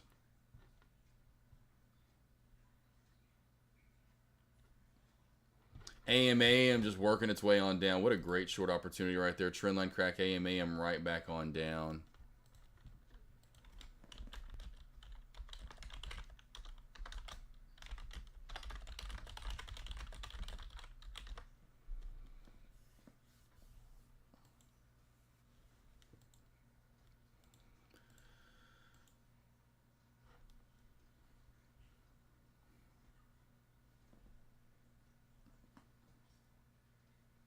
University play Call of Duty. I used to full on AK4 podcast mode. Yeah, today Amish. Yeah, it's been like that recently, man. It has been super slow. It has been slow. Inverso every once in a while. Ascension, yeah. I don't know what there's to go over besides just dump. Yeah, it's done now. Yeah, I went over it and said if it held 8, we're gonna see this explode for more. It would go for more. If it gets back under 8, it's just done. It's just up and down. I don't know. We've probably seen 50 of these, I should say, at least over the past. I would say probably past. Wow, well, that was a nice, good short opportunity on the way down. Something happened there. Over the past year and really 6-7 months, have we seen plays that just pop straight up and go straight back down over lunch hours and just great short opportunities. I used to in Verzo. Another thing I thought about actually over the last couple of days and over this weekend. I forgot what brought that up. I don't remember exactly. But going back to, that's when I think that's when it was. I was thinking about, man, because that's the last time I really truly played video games a lot was, God, what did I think of? I thought of, what was the other game I played of? Played a lot. Of course, not Call of Duty, but Grand Theft Auto 5. Oh, and Assassin's Creed. I loved Assassin's Creed in that trilogy. But it was 2013, 2014, something like that. But that was another reason why I literally the Paul Walker hit me so hard, because I was by myself and I was like, oh my God, this is crazy. And I'm all by myself. As I lived by myself, I took my first job out of college. So I was with no one. My girlfriend was gone at the time. I only had one of my dogs and one cat. Middle of this frozen winter in Chillicothe, Missouri. Oh, it was terrible. Anyway, But I used to play all the time, and then finally I just got so bad. They were saying about that. I was like, man, I remember that's when I gamed a lot. I was like, man, I played that. All those different. I mean, of course, I loved NCAA when they still made NCAA until 2014, right? And it seemed like that was the fall of it. NCAA 2014, they stopped making that for whatever reason. I just got busy and just never started gaming. I had a small little when I got my PS4, and I didn't get a PS4, which is so funny, until 2017. And then I had another uprise for about a year and a half, and then it just went, it just isn't there anymore. I just don't have enough time. I'd love to. If there were two of me, the other one would be out there right now just chilling, eating some popcorn, getting fat. Not really, but, chilling and playing, video games all day. I used to love playing video games. Is there a reason? A lot of the time, because the shorts are already, like, if you go over to it, like, a lot of the time, and I guarantee you right now, if we go over to CJJD, you know how expensive these shorts are right now, and the possibility of actually getting these shorts, and then trading these dumps, trying to find exactly where they're going to dump at. Now, CJJD, that had a good $8, $7.75, $7.80, $7.90 resistance area that maybe you could take it and say, I'm going to go down. Most of these have no technical soundness. If you look at my trading ascension, tell me day in, day out, what's my trading? Tell me, please tell me it's anything different than technical sound. These are not technical sound. I don't trade this junk. Sorry to just be honest. When's the last time you saw AK47, especially you've been in chat as long as I have for 6 years, I've been, a gold member for 3 years. Let's just say 2019, 2020 since I've been productive. AK47's gone by an hour and a half after that. Like, just like Cush's of the world, when was the last time you saw, why doesn't Cush trade lunch yet? He's gone. He's made his money. He doesn't feel like risking what he's made for the day. That's just not my trade. Why don't I trade? There's so many other trading styles. Like I say, why don't I trade this? This isn't my trading style. Just isn't. Just overall, just put it quick and simple. That's just not me. You can get it like it's like, pre-market trading, swings, options. I mean, go through a lot of different trading, strategies that I don't do. That's just not me. I mean, again, back to deck and trend line cracks. I can sit here all day long, not that they're big, but I can flex this little small left-hand gun over here and be like, that's me. I was the one that established to anyone in chat, trend line cracks, short it. This is us. This is us. So it should be. It kind of is now becoming all of us in chat. I find what works best for me, and I just replicate that day in, day out. What's up, Marty's? How you doing, boss? Yeah, so Marty's, if you're new here, if you want to go over to the video library up top, so this would be the video library. You can see we have lobbies, videos. I've messed up when I uploaded this one, so it's just sitting in its own little home tab. But here are the rest of my lessons, and here's me. I use candlestick confirmation. I use trend line cracks and shelf cracks. This is the part one. It gets into really short trend line cracks, but trend line cracks, shelf cracks. This is me. You put these lessons together, and of course I just threw a beginner I did options in here for you guys. But if you add in Thanos crossover, the shorting, and candlestick confirmation, this is my day in, day out trading. This is what I trade on. And that's again kind of back to why I don't trade at lunch or those pop and drops. And a lot of it comes back to even just that. You've got to then go locate. I don't want to trade super fast. I've got to locate shares. How much are they going to be? I don't know. I don't want to do that. Even like back to Day Trade Professor at the seminar, when Day Trade, like he was said at first, because he traded some, again back to giving Deck some love and being like, how do you do this? How do you do this? Etc. Then how do you trade small caps? Because when he first started trading small caps, it was a grind for him day in, day out. He'd be sweating this, that, or the other. It was just a struggle for him. And he's like, I don't know how you do it. I just can't do that. And it definitely shows, speaks testament overall to Deck and what we do. And so that's why I say overall, find what works best for you and do that day in, day out. And again, Marty's, what I'm doing day in and out, besides my trend line cracks or shelf cracks that I've been preaching for the last 2 or 3 years, I've been doing these one-on-one sessions with traders and I still have the Valentine's Day sale up, so go take advantage if you want to. I've kind of forgot about that over the President's Day weekend, but I might as well call it the President's Day weekend now at this point. But I do one-on-ones, been doing them for over 2 years now, almost 2 years. I started it in March or April of 2021. Have helped out well over 100 traders in chat. Like I said, I was doing sessions this morning, that's why you didn't probably see a lot of my alerts. But I do one-on-ones. You can book one at a time, 3 or 5, 10. You can book, different packages there. But it's done through Zoom. Very easy to figure out. It's not like, it's hard. It's done through Zoom, though, when you book the sessions. I go for an hour along with you. Usually, if there's no one booked after you, a lot of the time I'll, sometimes we'll wrap up right in an hour, but my point being, I just don't cut you off. Is if we're still talking right at an hour in, I don't charge you an extra whatever. Or, hey, this goes to the next session. No. I want to make sure you are, clear-minded by the time you leave that session. You can trade live with me If you just want like a one-on-one, there's many different things we can do. Go over it. The first thing I usually do, first session, I want to get to know you. I have questions for you. I want to know your trading history, your background. What have you been trading? What have you been doing? Just tell me your stock trading journey. I've got other small little questions for you. And then I know you probably usually have questions for me. And I'm just trying to get really, into your brain and behind, your essentially your lenses, so to speak, and what you're seeing and what you're doing day in, day out. And just trying to fix it, because most people are not that far off. They really just need a little relation confirmation, as I call it. That's, like me pointing out support or resistance, this, that, or the other, and you're, oh, I saw that, or oh, I would have done the same thing, and that's what I was thinking. That helps your confidence big time. I know it does. It helped me. There wasn't a lot of people doing this when I first started it, so that's why I love doing these one-on-ones with traders. There's still not a lot of people that offer them, and if they do, it's usually it's on the weekend. It's not while stocks are moving. You can't watch me trade live one-on-one. I can't watch you do stuff while the stock market. You can't ask me questions with it. That's dumb. If you're only offering stuff whenever, on Saturdays, you can't help out traders, truly. So anyway, I love doing those one-on-ones. So if you do need any help, please reach out to me, and let's get some of those one-on-ones in, my friend. And if you need any other of my videos to watch more of what I do on a day in, day out basis, boom. And there's more of my I should say my YouTube link is my video library, essentially. So you press that YouTube link, it's going to take you to this page. Press the videos tab below, and this will get you to all my live trades. Recently, they've been editing up some of my live streams, which you'll see the streams are live right here. That's going to be my streams. So you can go back and watch all my, when I go live on Thursday and Friday, which I'll give you my schedule in a minute. Interviews with top traders across the board.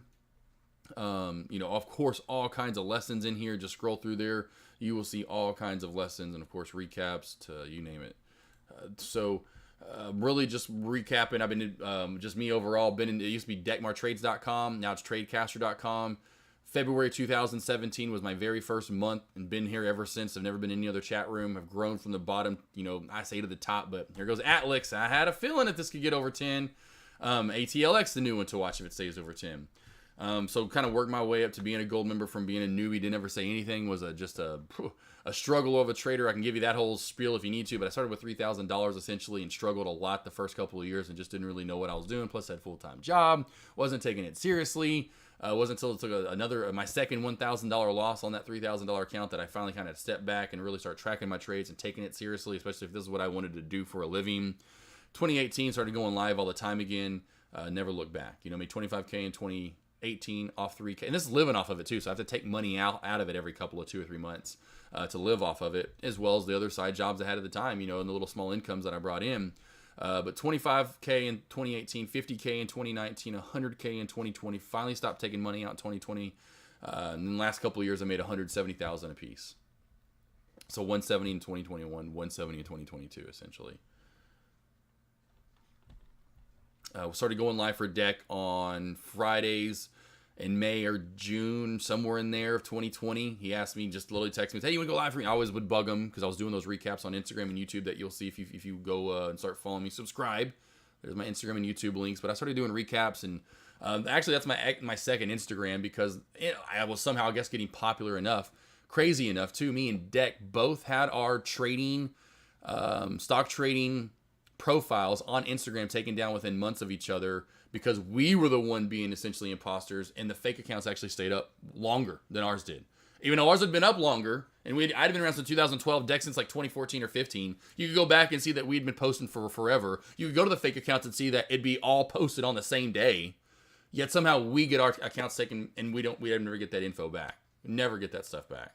And so that was kind of disheartening, and kind of made me not want to get to just posting on. Then again on social media, kind of like it's just kind of, it's a job. But anywho, so point being, I was always tagging them on stuff. I'm like, oh, Josh Smith, literally Josh Smith official, no underscores, no weird letters, just Josh Smith official too. There'll never be a Josh Smith official. Go try to make one, they won't let you. Anyway, and so finally one day he texted me in nowhere like, hey, you want to go live tomorrow? It was this is a Thursday afternoon too. He used to always kind of surprise me. My wife and my mom would always be like, I think he's just testing you, see if you actually really are going to do it. And we'll say, hey, yeah, if you have plans, you're just going to drop them. This is what you really want to do. But he'd always do that. It'd be like a Thursday. It'd be like Thursday because he has to go like even on a Thursday. Hey, I'm gonna be out this afternoon. It'd be like Thursday morning. I remember there was one time, literally, guys, I was about to go out and wash my vehicles, the Jeeps, and I'm out there, literally buckets full, everything's ready. I'm about to wash, and I get a text from Deck. Hey man, can you go live this afternoon? I'm like, I'm literally about to wash my vehicle. You got it, but of course, I'm always getting a little paid for it. That's fine. I'm like, okay, I'm getting paid. I'll watch you guys later. I'll be back. But that was the discipline set in early. But I remember he would always test me. That was funny. But he texted me out of nowhere, and so I took over him fully on Friday. So there was no deck. It was just me in his lobby. There was no one else with another lobby. It was always deck at first. It was just only his. So I changed his name in red over to mine. He told me to do that, so there was no confusion. But I did that every Friday from June up until about December. And finally, he's like, hey, it's been hot this year. I'm going to take back over. So he started taking back over, and then I would go live after him in his lobby. So again, it would be me taking over him about an hour and a half. And whenever he's done, like he has been on Fridays, I then would take over. It was in October 2021, when he was, in which my birthday's in October, so it's kind of a birthday present, which was awesome. Said, hey, time to do it. Open up your first lobby, baby boy. And so I opened up my first lobby in 2021, of October of 2021, and been streaming live. It used to be known as Freaky Friday Takeover. I was the only one live. I was the only one that streamed on Tradecaster. I was the only one for 2 years. Now we've got all these other streamers, so it's not even seen really as Freaky Friday Takeover anymore. Sometimes, of course, Active Trader's streaming live too, but it was known as, hey, everyone knew Thursday into Friday, come over to Deck's lobby or even my lobby when it went to my lobby, Freaky Friday Takeover, and I would have, Deck, of course, thousands of people, but even at mine at first, because I was the only lobby, at times I'd get close to 1,000 when Deck would take off on a Friday and I was only in my lobby. I remember it was a couple times I had 1,000 people in my lobby. I was like, this is crazy. Now we've got all these other lobbies and most people do options now. It's not really seen as Freaky Friday Takeover anymore, and it kind of hurts. It's like, it's gone. The love is gone. What's real is gone. D. Sarley, appreciate it, boss. Yeah, I love doing those one-on-ones. And again, D. Sarley, just so you know, over the next week and anyone else that's around, that's on my to-do list. Mafia 1, I was literally going to say Mafia 1. This is so crazy. Mafia 1, I was going to say you too. Anyone else? Anyone that's done the one-on-ones with me, I want to do the testimonial finally, whether it's audio or video clip, just at least send me one of the two so I could put an audio clip together and a video clip together of testimonials. And if you need me to lead you in direction, just ask hey, answer one of these 3 questions or something, I can send you that too. But definitely we'll want the testimonials done. Not that I'm putting you on the, I'm going to want to start getting those done sometime soon. So I'll reach out to you individually for sure, just so you know. I'll start texting you guys over the next couple of weeks and say, hey, whenever you get a chance, just send me something. Please don't be in the shower with the shower cap. Although, do it. Have the shower curtain wrapped around your lower half, and maybe cover the man hair a little bit. Shower cap on, though. You got to have shower cap on. I'm down with it. That'd be pretty funny. And then all of a sudden be like, and I'm actually on my phone right now, and I was just learning about stocks in the shower. That's how hooked I am. Get you some AK phonics.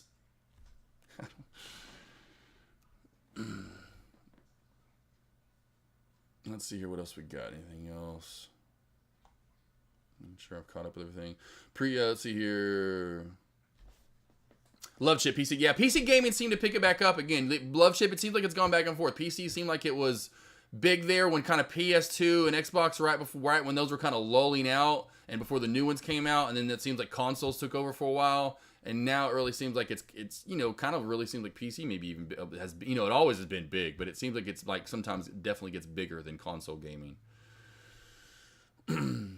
Appreciate the love, Chip. Yes, that's crazy to think. It seemed like it was just 2017 or 2018, 2019. It just these years just ramp right through. It's crazy.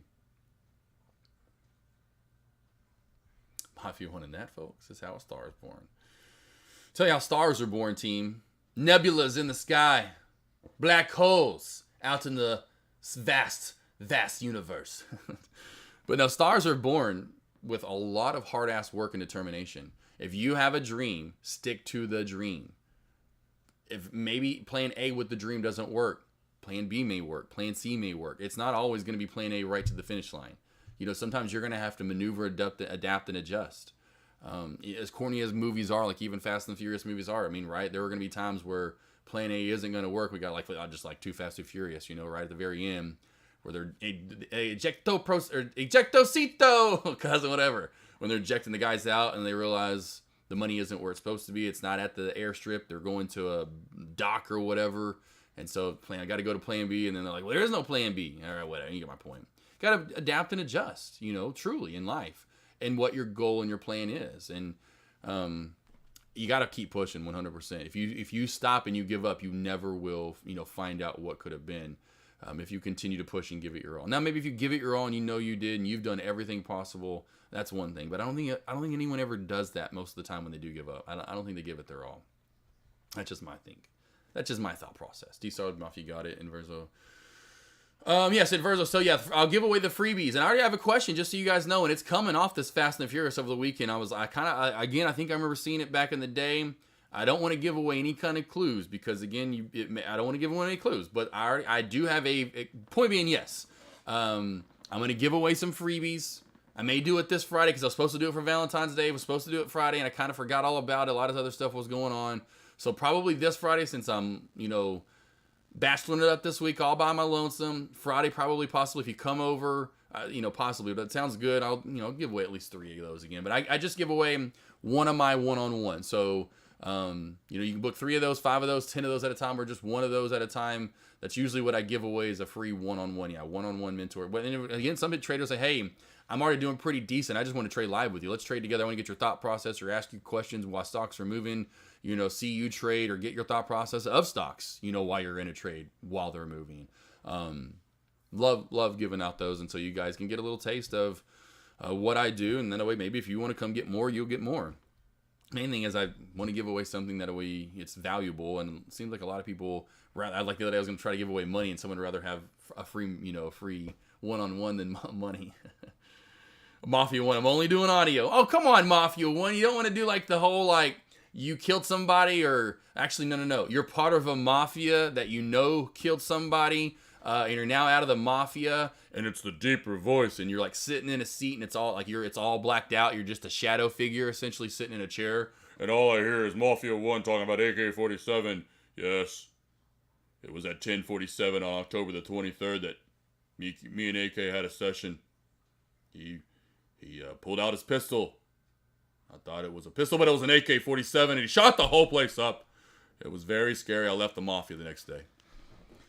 Let's see. Marty's, let's see here. Maybe a dumb question. Why do we use trade ideas for... No, so yeah, only reason I have trade ideas up is, again, back to going live, Marty's.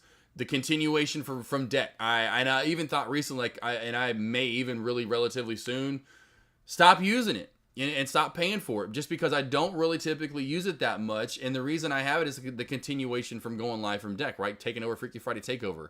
He wanted me to have, in a way, we kind of talked about it, I mean, I could be like, no, I want it, but he wanted me to, in a way, he wanted me to have scans. He had scans. He wanted me to have trade ideas. He wanted to make it as identical as what he had. So when people came over to his lobby, that was the other thing too at first. And then eventually my lobby, it was the same smooth. And at first I was logging into his trade ideas and his scans. Then eventually I got my own lobby, but he wanted that same smooth transition. So I just went ahead and got it. Do I really even need it?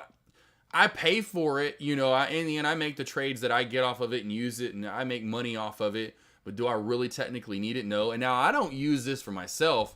This is what I'm looking at. And so if you ever come over here, Marty's, and you'll notice probably if you ever go back and watch some of those live trades that the YouTube link that I just put out there, go back, you'll see some of my live trades. Like here, I'll just show you, just real quickly, prime example, watch this.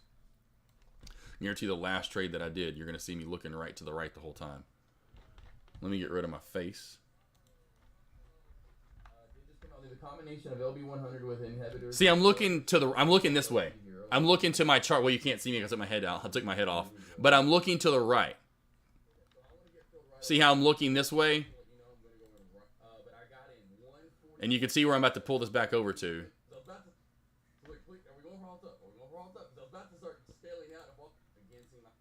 Well, anyway. But you can see where I keep looking to. Where I'm looking to is this. And this is right here. And so when I'm trading with you guys, my charting's on my right screen. The chat's in the middle. Both all the chat and the conversations and all that stuff's in the middle. What you guys are looking at is to my left screen.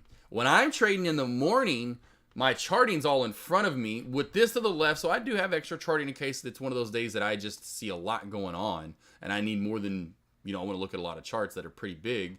Typically, though, I'm just don't have that 70, 80% of the days that I'm looking at 1, 2, 3, 4 tickers. And they're all right here in front of me. So if you're doing a one-on-one session with me, that think or swim charting is right here. You're looking at this, which is right in front of me. So I'm looking at my charting. I trade off this. I have light speed. That's my shorting brokerage. I use, let me get my face back up. I use hotkeys, I feel like I'm a flight attendant. I use hotkeys, press buttons while looking at the Thinkorswim charting. So I'm looking at Thinkorswim charting, and usually what I'll do is I'll say if I'm looking at Thinkorswim charting and I really want to dive into a play, I'm just boom, I'll go into one play, right? I'm just looking at the one chart so I can dive into it. But yeah, so that's what I'm looking at. I just have it for you guys. It really generally is to see small cap runners because I'm still the small cap guy in chat. Really the only one left, like old dinosaur over here, trading small caps. So that's what this is for you guys more so a little bit. So if you see, we could see what's halted up and how many times it's been halted or what time it was halted, etc.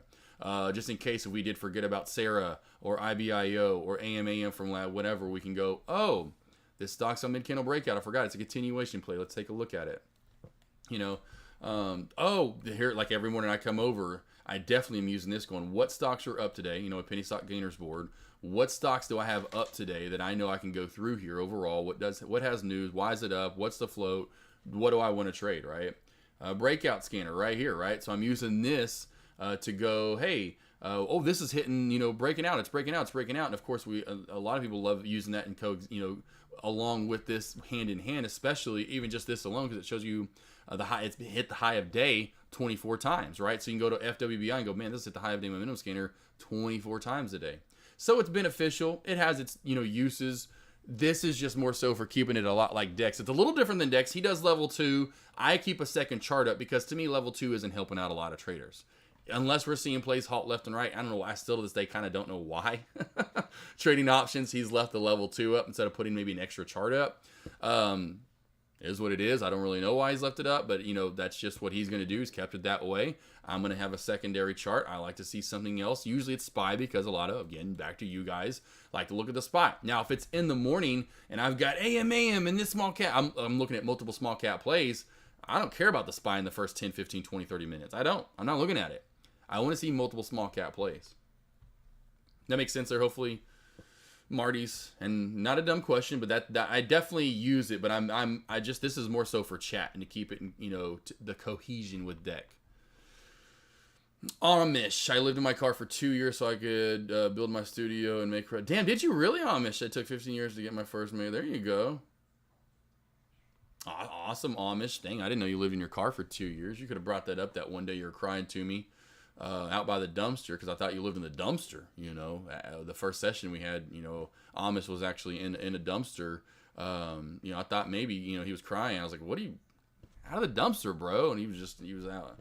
At his other day job, I guess, and didn't want all his employees. I think it was it's called like something surplus. I'm like, I don't know what the surplus was because I saw toys on top. I was like, toys and surplus. I'm like, okay, I don't want to know anymore, Amish, but. We might want to, you could have brought that up. I'm just kidding. I'm just kidding. I love you, Amish. Okay, I'll do the voice one. You're good at Mafia. The voice one's the altered voice one. Okay. That would be awesome because your name's Mafia1 in chat and that could be like the bottom of it. You could just that would be the initial post. Here, like, and people will think I'm interrogating you guys, but that would be like the initial one. I could be, that'd be awesome. So you're just sitting there in a chair, and underneath you all of a sudden pops up Mafia1 from Tradecaster.com, and then you just start talking, I'll make it even. You, talk deep as you can, but then I'll make it even deeper, so you sound like Barry White. Hey, they call me Mafia in chat. They're like, damn, is there really a Mafia over there? You do have hotkeys. What kind of hotkeys do you use? Oh, I just have, so essentially I don't have anything for long. It's all for shorting. So what I do here, I have AS. So because Snow to me, just because it's easier to use, typically your left hand. If you were in typing class back in the day, we're taught to put your your left index finger on F.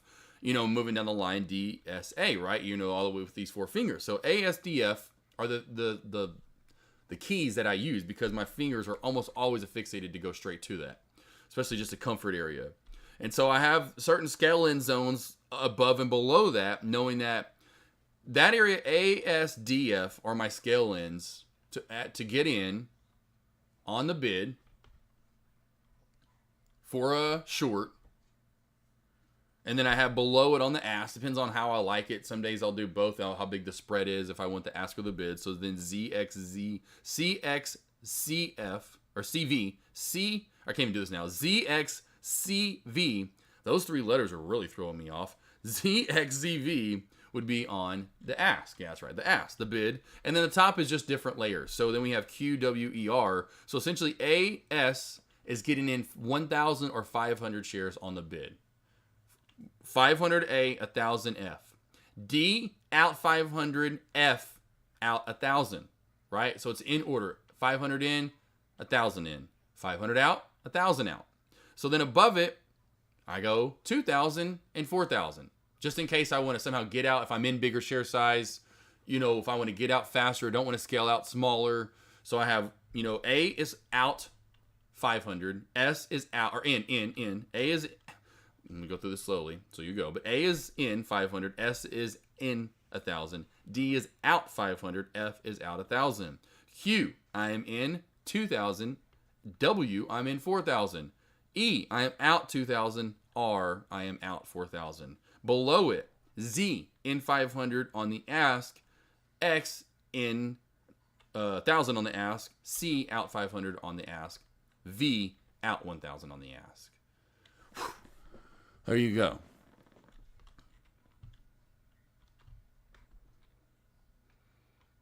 The Tumpster. And that's the Inverso. What type of account would you recommend for newbies, cash or margin? Inverso depends on if you're going long or short. Now, again, if you want to short out of the gate, you're going to have to go margin.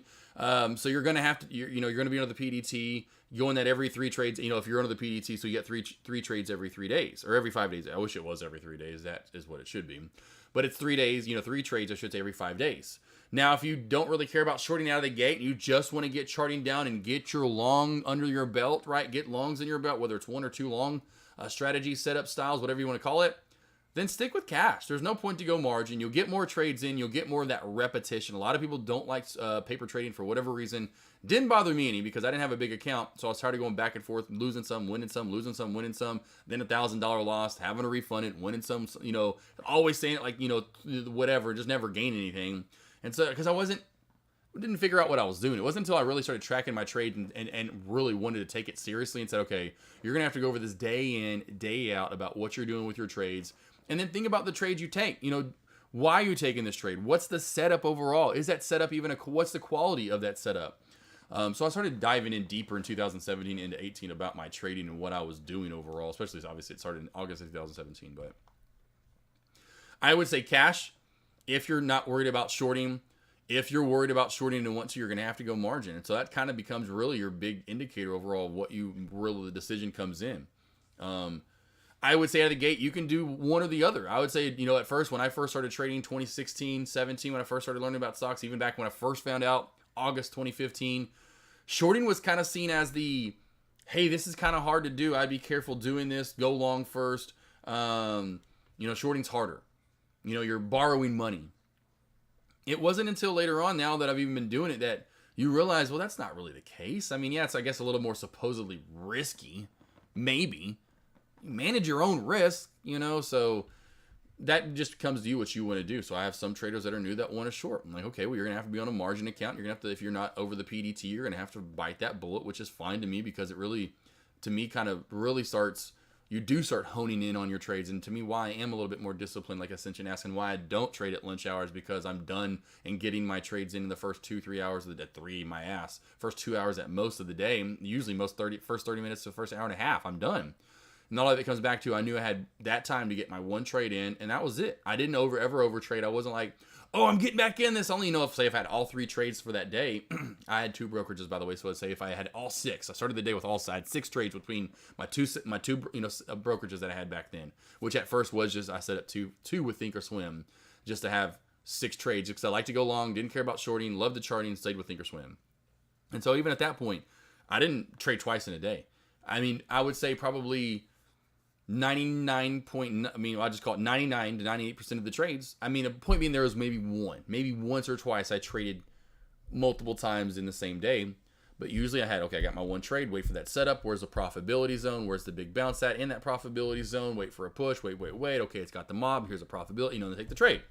The setup didn't take it. And that's why some days maybe I'd have maybe 2 because I'm like, oh yeah, I've got a couple of trades here. I can take them today. Most of the time I just waited for that one trade, took it, moved on. There's my one trade. See you guys tomorrow. And then got in that habit of doing that to where then eventually you can trade more over the PDT. and you trade more, but you're still going, okay, it's, 2 hours after the opening bell, not liking what I'm really seeing anymore. Bye. There were those days, trust me, and I remember them. I don't remember what the tickers are here, but I remember the days because usually I always have something to do and I can't ever pull away. But it'll be, back in the day, I'd be done already most of the time, say at this time. But there was a stock that just wouldn't give up, and it keeps going. I mean, I'd be there till power hour going like, I've got so much to do. Oh my God, how am I still in here? I cannot believe it is almost closing bell, and I was supposed to leave 3 hours ago, There are those days, but it's not that often. And then a lot of the time I'm not even trading those movers. I'm just alerting them kind of. Sometimes I take the trades on them, but most of the time it's up so much or moved so much, and I've already made money on it. I'm not risking my gains. Amish, I don't know if you remember the show Two Broke Girls. Oh my gosh, what is his name? He's so funny. I love the girls on Two Broke Girls. They're pretty decently funny. He has a show. Oh my gosh, he has a show. He was on Two Broke Girls, and he lived in a dumpster. He lived in a dumpster, made the dumpster all nice. Oh my gosh, what is his show? Oh, he's a goofy guy. Funny goof. Oh my gosh, I gotta look him up now. Thomas, so can you look at Apple for me for the downside? Yeah, Apple. Did have the trend line crack. Not much of a trend line, but a decent uptrend channel cracked it. So that was your first short opportunity. Let's see here. I'd say you probably have room down to about the 200-day moving average. Honestly. You probably have room down to that 200-day moving average and around the 147 mark. You can see that's old resistance areas as well. We're at the support area and maybe getting below it now. So, below the 149 mark, and we continue to go down. This, in my opinion, Thomas, has room to 147 and the 200-day moving average. So the 200-day moving average down to about 147.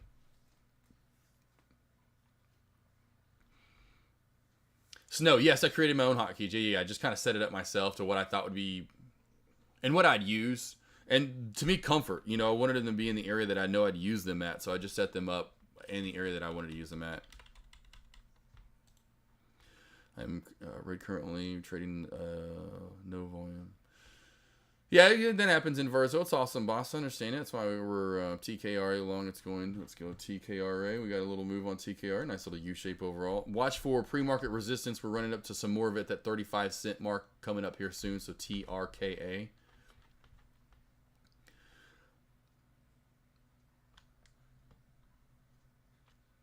Snow. So the hotkeys are for light speed, or the hotkeys are for light speed. For Thinkorswim, I just use the buttons on Thinkorswim or trade within the app. But the reason I use a hotkey, the main reason why, is because I don't want to use light speeds charting, and it's kind of like deck trading SPX, but looking at SPY.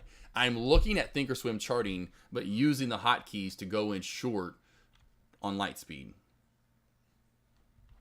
Yeah, I've been with light speed since 2020. You got it, Thomas.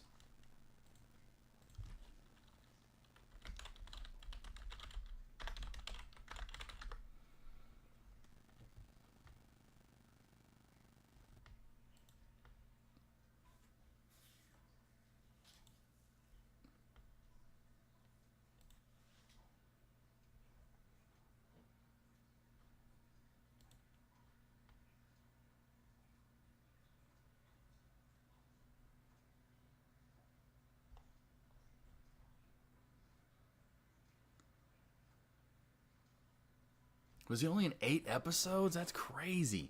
Eric Andre. I was looking for Eric Andre. Eric Andre. I don't know if you guys know who Eric Andre is, but the Eric Andre Show. And then he had that movie that came out or whatever. He is one goofy guy. That is one goofy fella right there.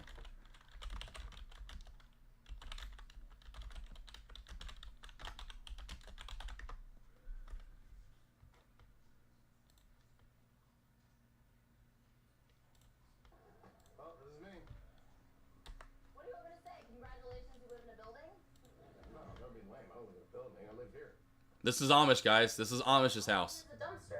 Yeah, it's my apartment. I converted it and I live inside. It's totally green. I mean, it's horrible for the environment, but it's the color green. Oh, you're not kidding. You live in a dumpster? This is usually the part where the girl... You have a sink in here and a stove?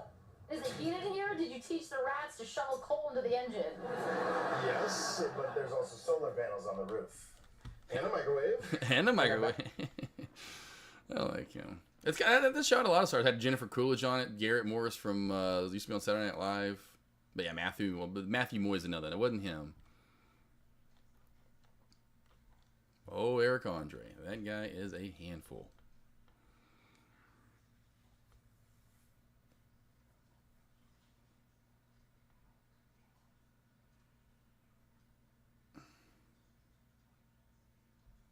Do you like Lightspeed better? Oh, yeah. Danny trades 100%. So Danny last year, just for fun, just because of everyone getting over, Deck did the thing last year. Last April, I want to say it was, with the small account challenge, I want to say he even did with him. But point being, did the whole, you can get in with 2,500 with light, or what should I say, with Trade Zero, and did the deal for us in chat where you can get in with 2,500, et cetera, et cetera, et cetera. Got a trade caster deal for us all. So I went, hey, let's just check it out. Sure, let's see what this is about.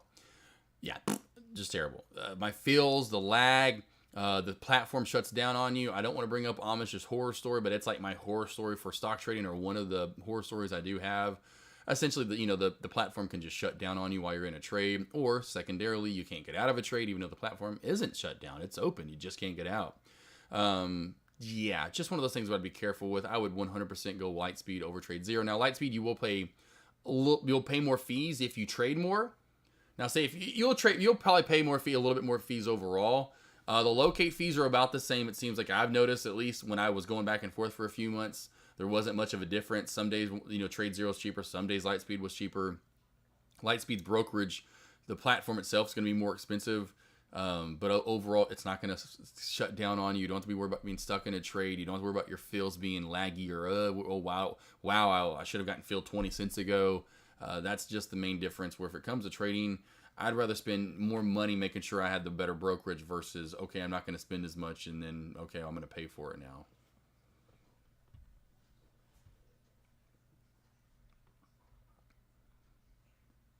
Mafia.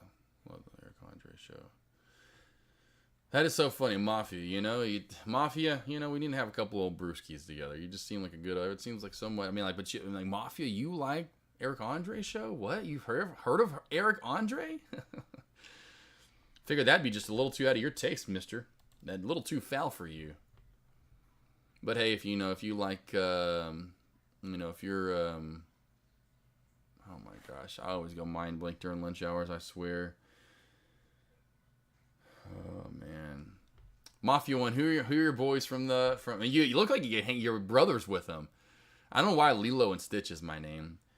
Oh my gosh, the two stoners from the damn 70s. You always post the GIFs of them. Oh my god, they did all the movies and the stand-up stuff. Hey dudes, Cheech and Chong, thank you. I'm like, yeah, if you like Cheech and Chong, you have Cheech and Chong as humor, Mafia 1. And I'm like, geez, Eric Andre's crazy, I know, but Atlix, I gotta go back to Atlix. It actually is popping up and staying up. That's why, in my opinion, a little bit top stock to watch as far as my opinion. If there's gonna be a stock to squeeze and push because of this low float play, it's gonna be ATLX, HCDI, these sub $1 plays.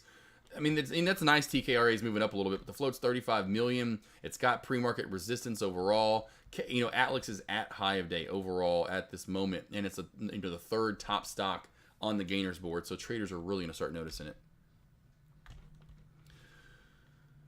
Snow, I never have breakfast. I'm not a big breakfast. I love breakfast, Snow, but I don't eat that early. Again, especially when Avery's gone. I'm a big I fast a lot. It seems I didn't really realize it but I'm an intermittent faster when Avery's gone. So I usually don't eat, and most people know that too. It's funny. My parents, everyone kind of knows that now. It's so funny how they realize that. It's so weird how much I love food, but I usually don't eat most days until 12, 1, 2, somewhere in there. At least usually like today, because I stream live. I usually don't eat I don't eat until 1 and 2 for the first time of the day.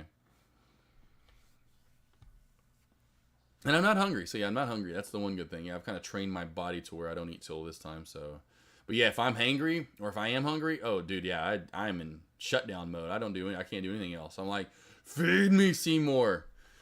Thomas, not soccer related, but the Tate brothers will remain in jail for another 30, days with no charges.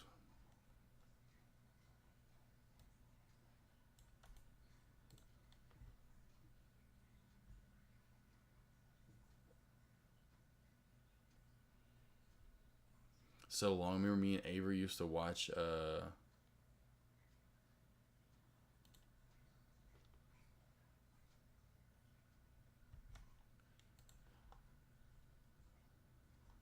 all the different like 2020 shows and all that kind of stuff, and Dateline. And so at first I was like, the Tate brothers. I'm like, who? I was like, oh, like I couldn't even remember. I was in high school in the first. So Mafia 1, you were in high school when the first movie came up in Smoke, one of the funniest scenes ever near the beginning. So Mafia 1, did you go? Now you don't have to tell me if you were Up in Smoke yourself. You can if you want. I mean, come on, it's the 70s. But did you go see it in theaters? That's what I want to know. Mafia 1, did you actually go see it in theaters when you're in high school? And how much was the ticket? 50 cents? $1? J-Chan, I'm trying to introduce a bear market in my caloric intake. There you go. Come on, J-Chan, I should start doing that. Maybe I'll start training you guys for fasting. I'll come over and do some meditation with you guys. How to think. You just gotta, a lot of it, and I will say, comes back to your mindset and staying busy. You know, anytime you start thinking, like if you, like, and it'll happen at first, you'll start getting hungry. Immediately, you've got to have a game plan of what to do if that happens and get busy. Like, immediately have something to do so you don't start thinking about hunger. Even if it's something simple to where it's not you have to use your brain. Like, oh yeah, I'm going to start doing this project. Well, yeah, like we were just talking, you can't be hungry and do productive work. So just something small at first, whether it's, hey, I don't know what you know, get your mind off of things, but you know, they're just go to your happy place is what I was going to say, so to speak. Like my wife, she'll pull out TikTok. Next thing you know, she's on TikTok for like an hour, and I'm like, how do you even? And she just she's in this. My point being, just it seems like she's in this different galaxy. Doesn't care about work. She's just gone into this. She gets in these little TikToks. I don't know what I've been calling them recently. I'm like, you gotta get out to TikTok. Like, get out of here. This Tate thing happened right after the Greta. Yeah, see, right, and then I'm like, I'm like, what?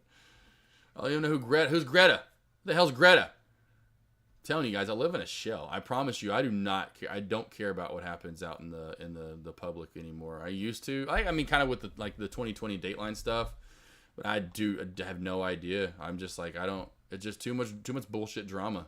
Too much bullshit and drama. Way too much bullshit and drama. Like, I've got 20 animals and a beautiful wife to take care of. Now 4 via. I got enough. Parents are getting old. I got enough. I don't care about anything outside. The Smith family, bye. I don't care. Or Tradecaster family, you guys, literally, right? Like doing the one-on-ones and the like, you know, doing the sessions and time I spend with you guys. Other than that, I don't have enough time to care about anyone else. If you're not part of Tradecaster or not a part of the Smith family, you're not, or the Jeep family. Or the dog family, if you like dogs. You know, I'm slowly trying to include other people. I'll cut you off. Yeah, it's the only way to see it. Yes, $3.50. Okay, Mafia 1. So that's crazy cheap, but not too bad. Please tell me you didn't spend like $1. Is this an average age revelation for my? Yeah, Inverso. We weren't trying to put it there, but I do know how old he is, Inverso. We've done sessions before, so I've actually seen his gorgeous mug. That's why I'm like, come on. You don't want to show your face on my testimonials? I got back. Whoa, we lost sight again. 3 pounds away from my. There you go. So Tate got into Twitter rant. This little autistic girl who was an environmentalist, as she told him. I kind of remember Small Dick Energy. I kind of remember that. But again, I don't have time for that stuff. You know, like literally, truly do not have time to care about that or put effort into it or worry about it. Fleeting moments I'll have here and there where, you know, where we see something, I'm like, oh, what? Or I'm like, oh, yeah, this happened. Or even her, I'm like, oh, then what? This is a thing?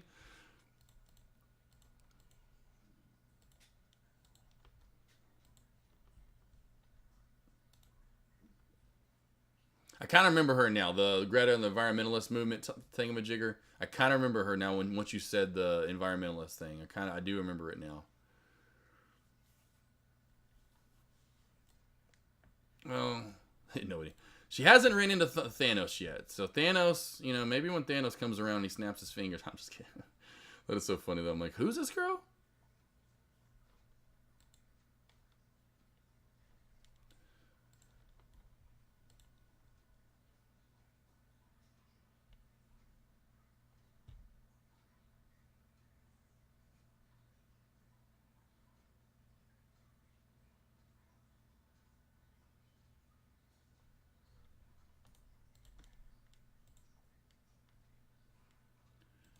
I thought, I mean, it's so funny because I'm looking at it and sorry, I know because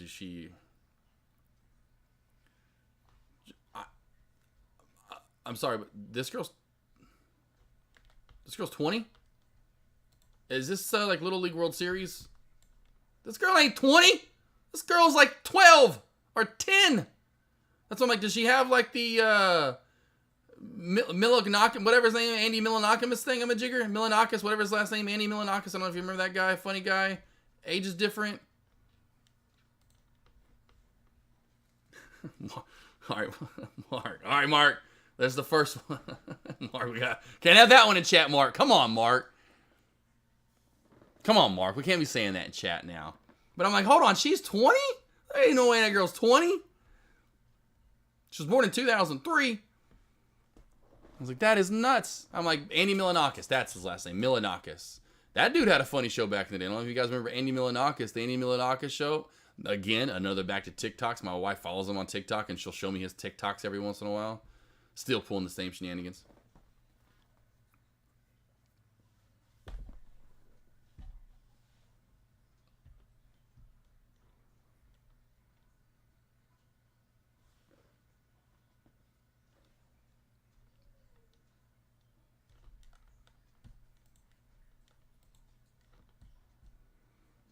Hold on, she had me 15 and born in 2003. So now she was born in 2000. Yeah, she was born in 2003. So yeah, she's 20. I mean, that's what I thought. I was doing the math. She's 20.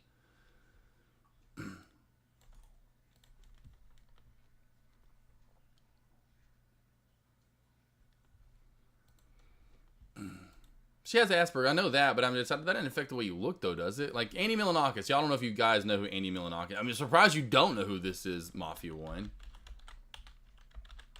I don't know how you said it. Did I spell that right?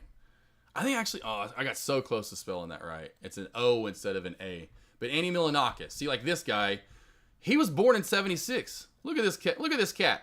He's just now finally looking old, but I forgot what exactly he's got. Anyway, but yeah, he was born in 76. Look at it. That's him. This is him in 2012. Tim, that's 2012. And he was born in what? It's crazy. Can I get that? Can I get what he's got? Kid looks great. Kid looks amazing.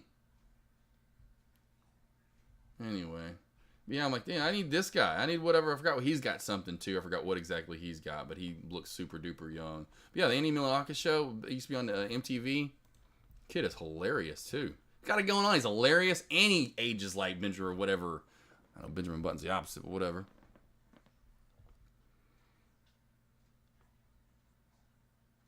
He looks fat.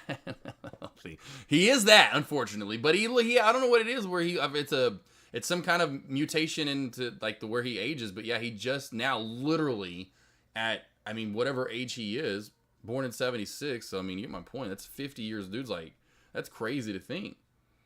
Almost 50, I guess. He's almost 50 and looks like he's, just now turned 30.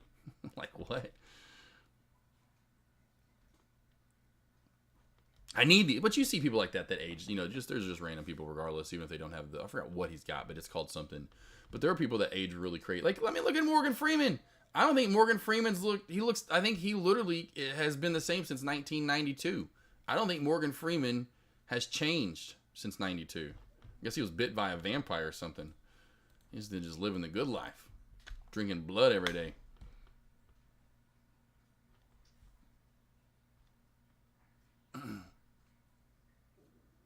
Yeah, Nate Trades, exactly. We have turned the offensive. That's what happens on slow days. You start talking about Ralph Macchio even gets brought up. Ralph freaking Macchio gets brought up. Like, what about Ralph Macchio? I guess he's aged okay. He looks pretty good for his age. Also, the other one too. I know this was originally always going to give a shout out to Alex Vaughn. Been watching this one since probably almost, I guess, just a week. I think it was just last Monday. So it's last Monday, right here. Was it the 8th or what was last Monday? No. It was the 13th. Because the 13th. Yeah. So since last Monday, we've been watching this. He called it out to begin with. Would have been a great short opportunity, but 180 shelf crack. This on a watch though now for the 170 shelf crack. A lot of people have been bringing this up last Thursday into Friday. It hasn't cracked it yet, especially on Friday. A lot of people were looking at this on Friday. But when this cracks 170 team, A lot of traders are taking this, whether they're doing options or they're doing shares. There's a huge gap to fill. Now, everyone sees this. It's not necessarily going to hit. Maybe it could hit 152, but this is the main area. A lot of traders that I've been telling them to keep your eye on is at 155-ish, 154, 156 bottoming out area. Still 15 cents easy.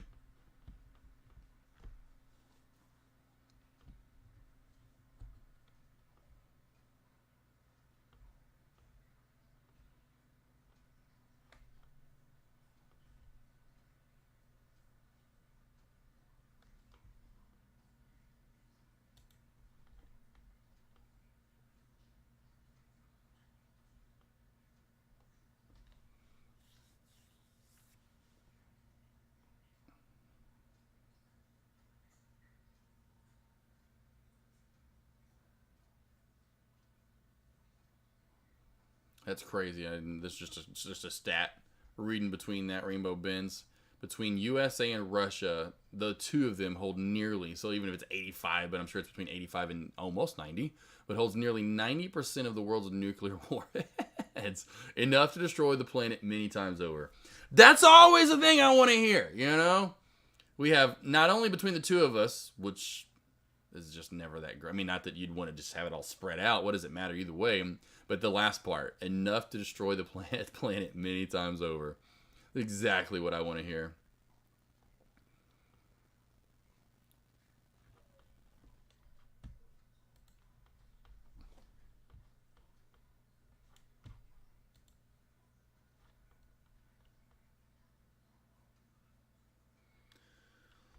Alrighty, team. Any last questions you guys have? Last few minutes here as we wrap up lunch commentary. I know it's been slow. We've been getting that a lot recently for lunch. The last couple of weeks is just, I would say, last couple, all of February that I can remember, and at the very end of January, SLOW, slow team, slow during lunch hours. ATLX is going to be, in my opinion, the main stock to watch moving forward. We'll see if AMAM can break the downtrend, which was a downtrend on AMAM. The place from earlier that we're looking at the start of lunch hour. So we'll go to AMAM. They put the downtrend in. I would put it in, honestly. If you want to, you can start with this upper shadow. I'm trying to get right on it. And go into the bodies of the candles right here. And you can see working your way down to. We're pretty close to it. You know, right where we're at right now, plus the VWAP's there. I meant to get this a little tighter. But still, somewhere in that area, VWAP downtrend. Watch for the break above both of those and could get a pop up. Again, if we crack below this 440 mark, it's going to be done for the day. IBIO is not done yet either, in my opinion, so keep this on watch. So that's third to watch, AMAM. Second on watch would be IBIO. If we get over this $2 mark, IBIO does have some room to run, potentially into that 230, 235-ish area. 220 is going to see some resistance as well, but could run to that 235, 240 area. IBIO. Get this down a little bit. It's a little wonky as well. Remember earlier the trend line that we, what was it? Kooky for Cocoa Puffs. So we've had some not so technically sound movement overall, where you get this little anomaly outside of the shelf, and the VWAP doesn't quite hold it like you think it should. Overall, generally though, if you close and open candles outside of this 178, 180 barrier, and you stay outside of it and below it, is my point, for say over 10 minutes. This time it was about 5 to 10 minutes. We stay below, got back up. You stay below it for 10 minutes or so. It should, it will dump off and most likely will be done for the rest of the day and die off. And then last but not least, the number 2 stock up on the day, ATLS Atlix. Watch for this little squeeze right here. It has top resistance at 1055. If it does get over 1055, do not count out this upper shadow that we had back in January, where we spiked up close to $13. Anything else, team? Thomas, Nate Trade, Snow, Mafia 1, Marky Mark and the Funky Bunch, J Chan, Cheech and Chong, Rockin' TJ, and Verzo, Danny Trades, Trader 1, Ace Trader, I think I've said everyone's name now, Amish Trader, living in his dumpster. Anything else from you guys, let me know. Tomorrow, should 100% be trading tomorrow. Today had the sessions. Didn't see a lot that I liked. Had some good trades in the end, and I wish I would have traded them with Mob was another great. Like I said, Mob was a great one. I say great, but it was pretty good. So we'll look for some more shorts like this tomorrow. I do have a session in pre-market. After that's over, we'll be looking for trades. So essentially opening bell tomorrow. Look for my alerts. I'll have my lobby up. I won't have the stream up. But I'll have my alerts up in both the lobbies like I normally do. Like this morning, I only kind of told you guys mob and whatever the other one that was up this morning to get shorts available and watch for good short opportunities. What was the other one? CMMB. CMMB was the other one this morning. So we'll be looking for some more shorts tomorrow. Rocking TJ, J Chan, Thomas. There goes Apple for you. There you go. Well, Spy's dumping on down, so a little bit pulling back, a little bit more so. So I'd imagine we get some apple pie for you. Mafia 1, Amish. Here we go. Dumpster, good to go. I heard you get good acoustics in the dumpsters, though, man. For your studio, you should have a little, you should start that. Oh, we got to go over to my side studio in the dumpster. And they're like, what? No, for real. This is where you hit those high notes. Really, really good acoustics in here. Oh, bring the guitar, too. Bring the guitar. Oh, the flute. Fiddle, too. Bring it all in. We get the whole damn thing in here. Come on. Yeah, we play the fiddle. Oh, yeah. Oh, I'll play it, yeah. What's the thing with the spoon? And little ding, the like they put it up against like the washboard? Is that what it'd be called? I play the washboard. You get the spoon out, and like the old rednecks would do, and it's got that little metal thing, and they strum it up and down that little. Is that what it's called? Was it the washboard? The spoon man. Reverb. There you go. Yeah, we got the reverb chamber in. I like it. You just let's see, put a speaker in, microphone, then you send the vocal to the dumpster speaker, and it's nice. I like it, Amish. There we go. There you go, man. Next thing you know, instead of auto-tune, or whatever it was that got what's his face real popular. God, what was his name? Oh my God, T-Pain. So you'll be like the new T-Pain. Everyone will be coming over you to get the dumpster audio. I don't know. I'm just making up now. All of a sudden, I sound like I was an Indian. But you'll get all that cool little after effect. Like it'll be like the new auto tunes. Yeah, it'll be like you'll be the new T-Pain. Everyone will be coming to you. Gotta get that dumpster fire. The dumpster's on, and you'll be freaking out because they got too high. They threw a couple of blunts in the dumpster. Cheech Chong's out there. Yeah, dumpster's on fire, dude. And you're like, no, my dumpster. We don't need no dumpster. Let that mother burn. And you're like, man, millions of dollars. I'll just have to buy another dumpster, you idiots. Just make some gumbo and then play the spoon. Exactly, man. Make the gumbo and play some spoons. Oh yeah, Cher did it for You Believe in Love After Love. If I ever hear, now it's going to be in my head because I just sang it. If I ever hear Do You Believe in Love, or what I think the song is just called Believe, that song is just immediately stuck in my head. It's the worst. Although, let's see, new look and feel coming to think of some. Oh, login screen soon, please. Okay, I was about to cry my face off. I was like, you better not change Thinkorswim. I literally just got a notification, top left hand corner, from TOS in the chart right here. You can see it. Might as well just show you right here. Look, new look and feel coming to TOS login screen soon. Please check below if you want to get your pedicure on your toes. Rainbow bins, exactly. That's what happens. We'll just throw it down the flood. It was on in Lowe's the other day and made me so mad. Oh, come on, Amish. The point being for her, back to that gave her, if I'm not mistaken, a #1 hit in 4 different decades, the 60s, 70s, 80s, and the 90s. If I'm not mistaken, that was she's one of the only singers that has a #1 hit in 4 decades. The 60s, 70s, 80s, and 90s, if I'm not mistaken.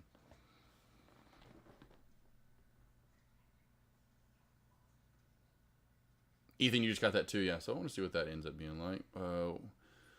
Was playing today. Which penny stock ticker is good to play now? VVS, really, there's not one. It's been dead. I mean, we've been talking.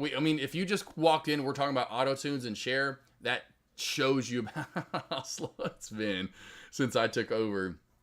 I would say if you're looking at any of the plays, it's going to be Atlix. It's the #1 top gainer on the board right now, up almost 50% on the day. We do have old resistance that should be new support right about the $10 area. So $10 is going to be your support area for a bounce play. We crack back below that, and let's put the trend line in as well. We know we're going to have what? A good SHORT on our hands. And so play the trend line in that shelf right there. When you crack below both, which are about at the same price, the short will become a NATO. That's right, a short NATO team. So we got ATLX. Other than ATLX, I would go IBIO as my number 2 small cap play. Holding this 178, 180 VWAP area support. Below that, 5-10 minutes fully. You see one time below, we actually pop back above. Even here below. That's why I think if we get below it for 10 minutes this time around, this late in the day, I do feel like that will be a good short, and it comes back. We know the low area, 174, 173, whatever you want to call this, when we crack that, this is where the short really comes in, underneath these little lower shadows. Now above 2, this does have room to run to 220 and 235. Then the last one, in my opinion, to look at would be AM. Break of the downtrend and the VWAP. Watch for a pop to 5, potentially 510, 515, 520 area. Amish, get it, boss. And he really does. He honestly does own a studio team. I know we're kind of joking right there, but he actually does own a music studio 100%. So yeah, every time we're doing our one-on-ones, you can see like the studio that he's in, all the soundproofing and all that stuff. Trader One going to be traveling under this week. Have you ever traded from a hotel room? Is it safe? I would not, Trader One, unless you get like, and I know they're out there, and I know I'm not tech savvy, but I know you can get a private. Don't use their internet. You can, what's it called? I forgot what the internet is. You can use your own internet. Do not use their internet if you do. Do not, and you make sure it's secure. When I'm on vacation, I just don't even care about it. But if you do and you want to trade, and that's just something that, hey, it's just something you kind of want to do for whatever reason, I would make sure you're on your own secure line, your own secure, whether it's your own Wi-Fi hotspot or whatever it might be, but make sure it's yours and no one else's. Yeah, exactly, hotspot. But yeah, there's multiple. There's like I forgot what because like people are like saying when I went to Colorado, they're like, I forgot what it's called, but it provides up to like 200 or 400 megabits per second. I forgot what you can travel anywhere essentially in the world and you'll have great internet. I forgot what the shit's called again. Dang it. But anyway, I'm just when I go on vacation, I just chill. I want to enjoy the vacation. I think you get a little bit too distracted when you're on vacation. Are you going to be in the right mindset? And again, if you want to do that and that's the thing that you do, then you just make sure you are and you trade it like keep it, like a trading environment like you would, when you're at home. And yeah, 100% get on your own secure line. Starlink, thank you, Inverso. I'm like, what is it called? Forgot what it's called again. I'm like, it's just not me. I don't want to trade when I'm on. I want to just chill. I want to enjoy the snow. Inverso, have you been to Dex? No, I've not been to Dex house. Deck is lives in Pennsylvania. I'm in Arkansas right now. I'm always in either Dallas or Little Rock. He's always been in Pennsylvania. I would like to go up there, which is crazy. He was born and raised, and where he lives at is about an hour from around where my mom grew up and where I travel to or used to travel to every few years. So it's kind of in my neck of the woods when I do go up there. I just haven't. Nope. Would be cool to do a get together at some point for sure and do some kind of like social media type post. The top 2 traders from Tradecaster.com. Sean Detmar and Joshua Smith, AK47.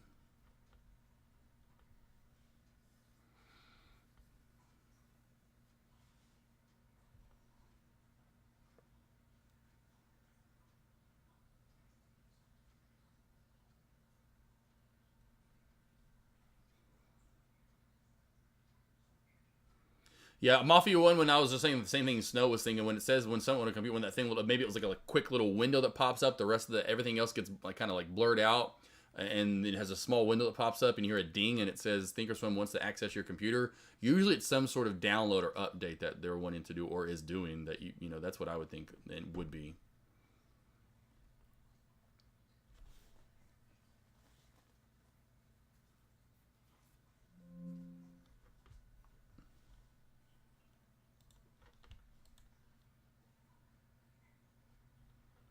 ATLX new high of day. ATLX new high of day.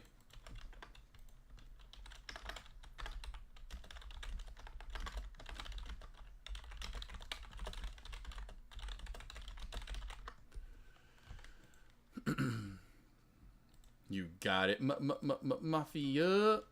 All right, team. Last questions, last comments, any concerns, anything you got, anything you want to go over, let me know right now. Thanks for coming on over today. Love how I was having fun with you guys, from talking Mr. Milanakis to Greta and the environmentalists to cars and food.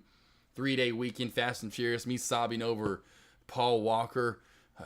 This still bums me out thinking about that. Have a good rest of your day, team. Fake out, breakout. To me, this is what's going to happen with ATLX. I don't think it's going to be one of those plays that's like at 11:50, it's at 12, it's at 12:50. It just doesn't seem like it has that today overall. It just seems like it's an up and then down, a little bit up and a little bit down. Again, there is my Instagram and YouTube. I will upload some more videos this week, 100% on the video library here on Thinkorswim, or I should say on Thinkorswim, on Tradecaster. So I know up top, the video library where Deck puts all his videos and lessons. I will be putting more of mine up soon, but if not, there's my Instagram and YouTube. And again, my one-on-ones. If you need any extra help, come on over. DM me anytime, or come over during lunch. You can tell you most of the time it's a little bit slower. I can answer questions, go over anything you want me to go over during lunch hours, or of course you want to be a little more intimate, ask some more questions that maybe you don't ask in front of other people. There's a lot more you want to go over, you want to trade live with me, whatever it might be. There's my website, Prime Trading Investments. Come on over and book some one-on-ones. I honestly love helping you guys out. Do have another one this afternoon, after hours.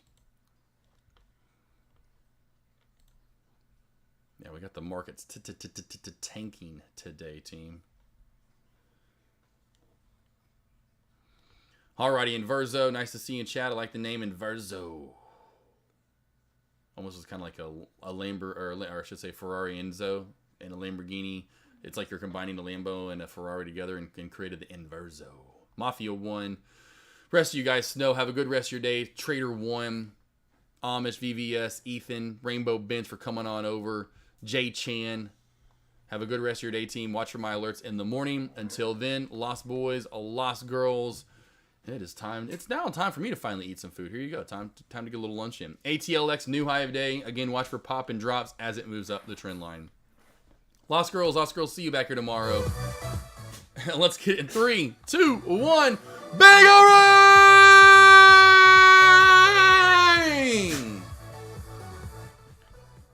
Felt a little weird on that one. It's kind of like kissing with your eyes open. I had my eyes open on that one. Usually I close them. Felt a little awkward.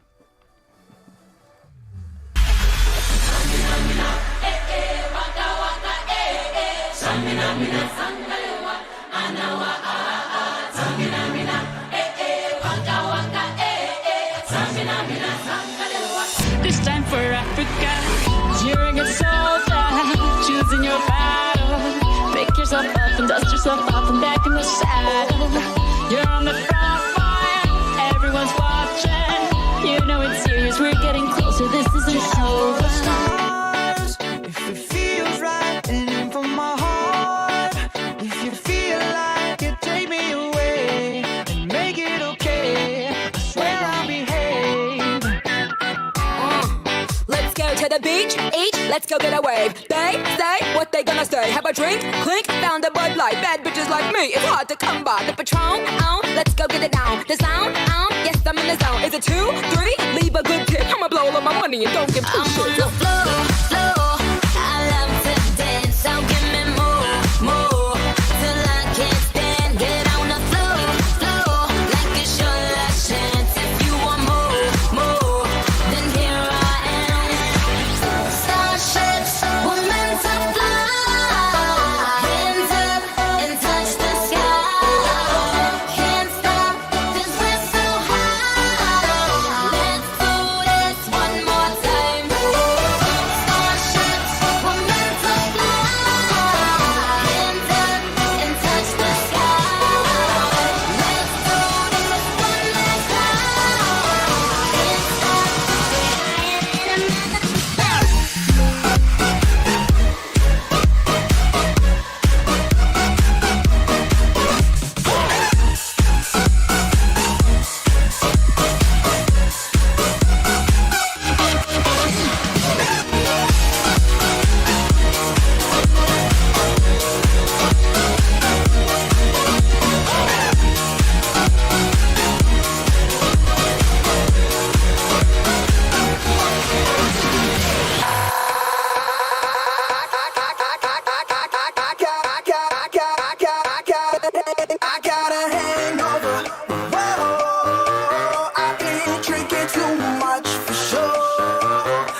my name. Cause you knew that I knew that I knew that I'd call you up. You've been going around every party in LA. Cause you knew that I knew that I knew that I'd be at one. Oh, I know that dress is karma, perfume regret. You got me thinking about when you were mine. And now I'm all up on you, what you expect. You're not coming home with me tonight. You just wanna dancing, dancing, dancing, dancing, dancing, dancing, dancing, dancing, dancing, dancing, dancing, dancing. Let's go.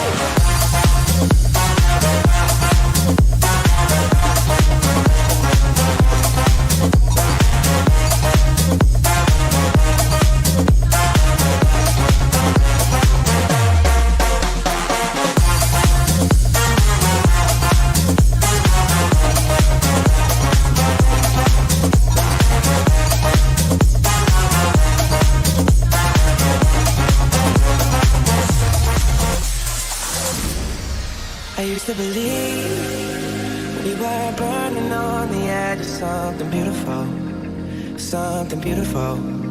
Selling a dream, smoking mirrors keep us waiting on a miracle, on a miracle. They go through the darkest of days, having to heartbreak away. Never let you go, never let me down. Oh, it's been a hell of a ride, driving the edge of a night. Never let you go, never let me down.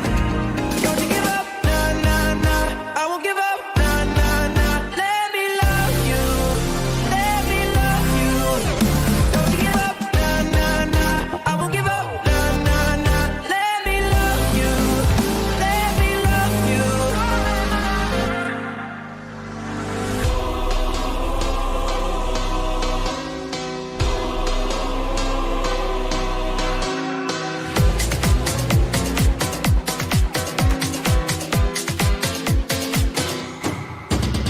Face looking like it been dim.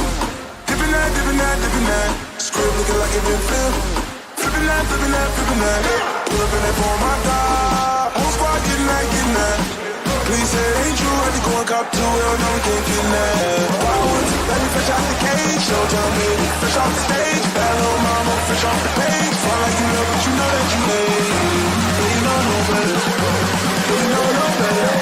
But you know no better. All these people.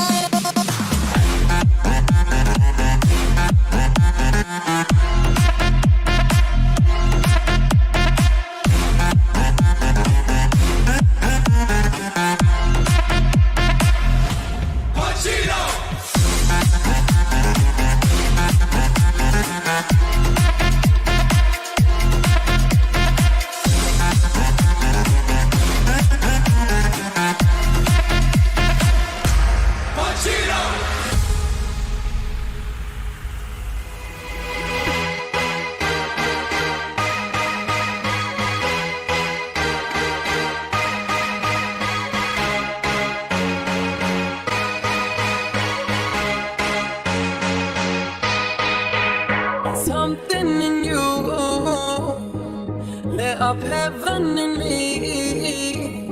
The feeling won't let me sleep. Cause I'm lost in the way you move, the way you feel. One kiss is all it takes. Falling in love with me. Possibilities. I look like all you need. One kiss is all it takes. Falling in love with me. Possibilities. I look like all you need. But shit, it was 99 cents.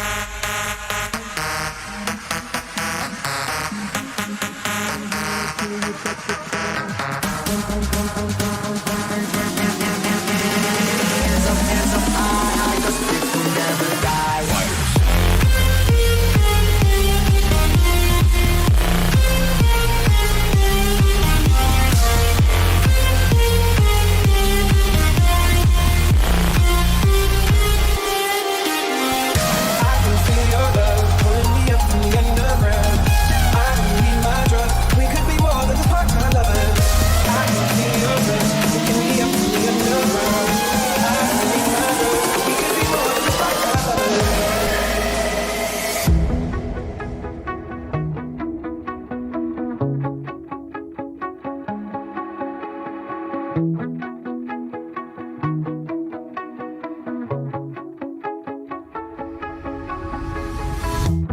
You shout it out, but I can't hear a word you say.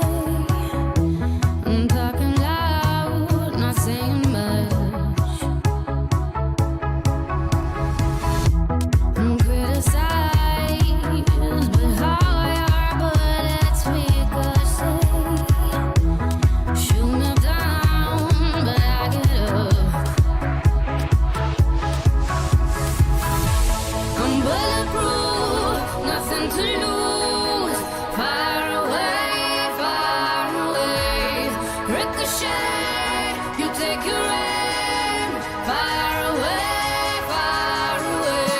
You shoot me down, but I won't fall. I am titanium. You shoot me down, but I won't fall. I am titanium.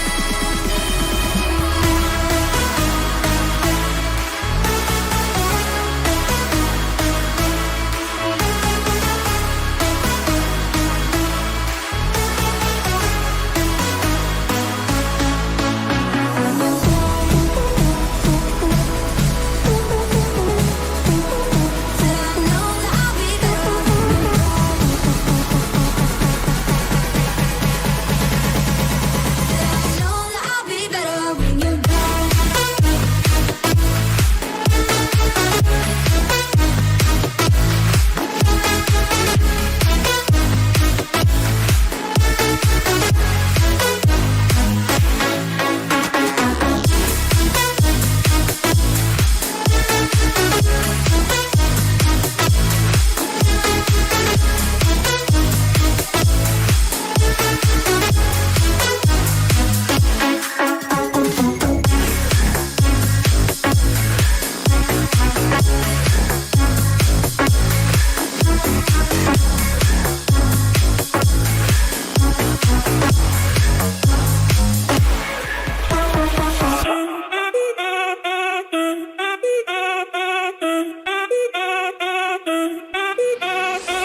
My mama called, see you on TV. Sunset shit done changed. Ever since we was on, I dreamed it all. Ever since I was young, they said I won't be nothing. Now they always say congratulations. Worked so hard for the hard to vacation. They ain't never had the dedication. People hating, say we changing, look we made it. Yeah, we made it.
I've been thinking, I want you to be happier, I want you to be happier.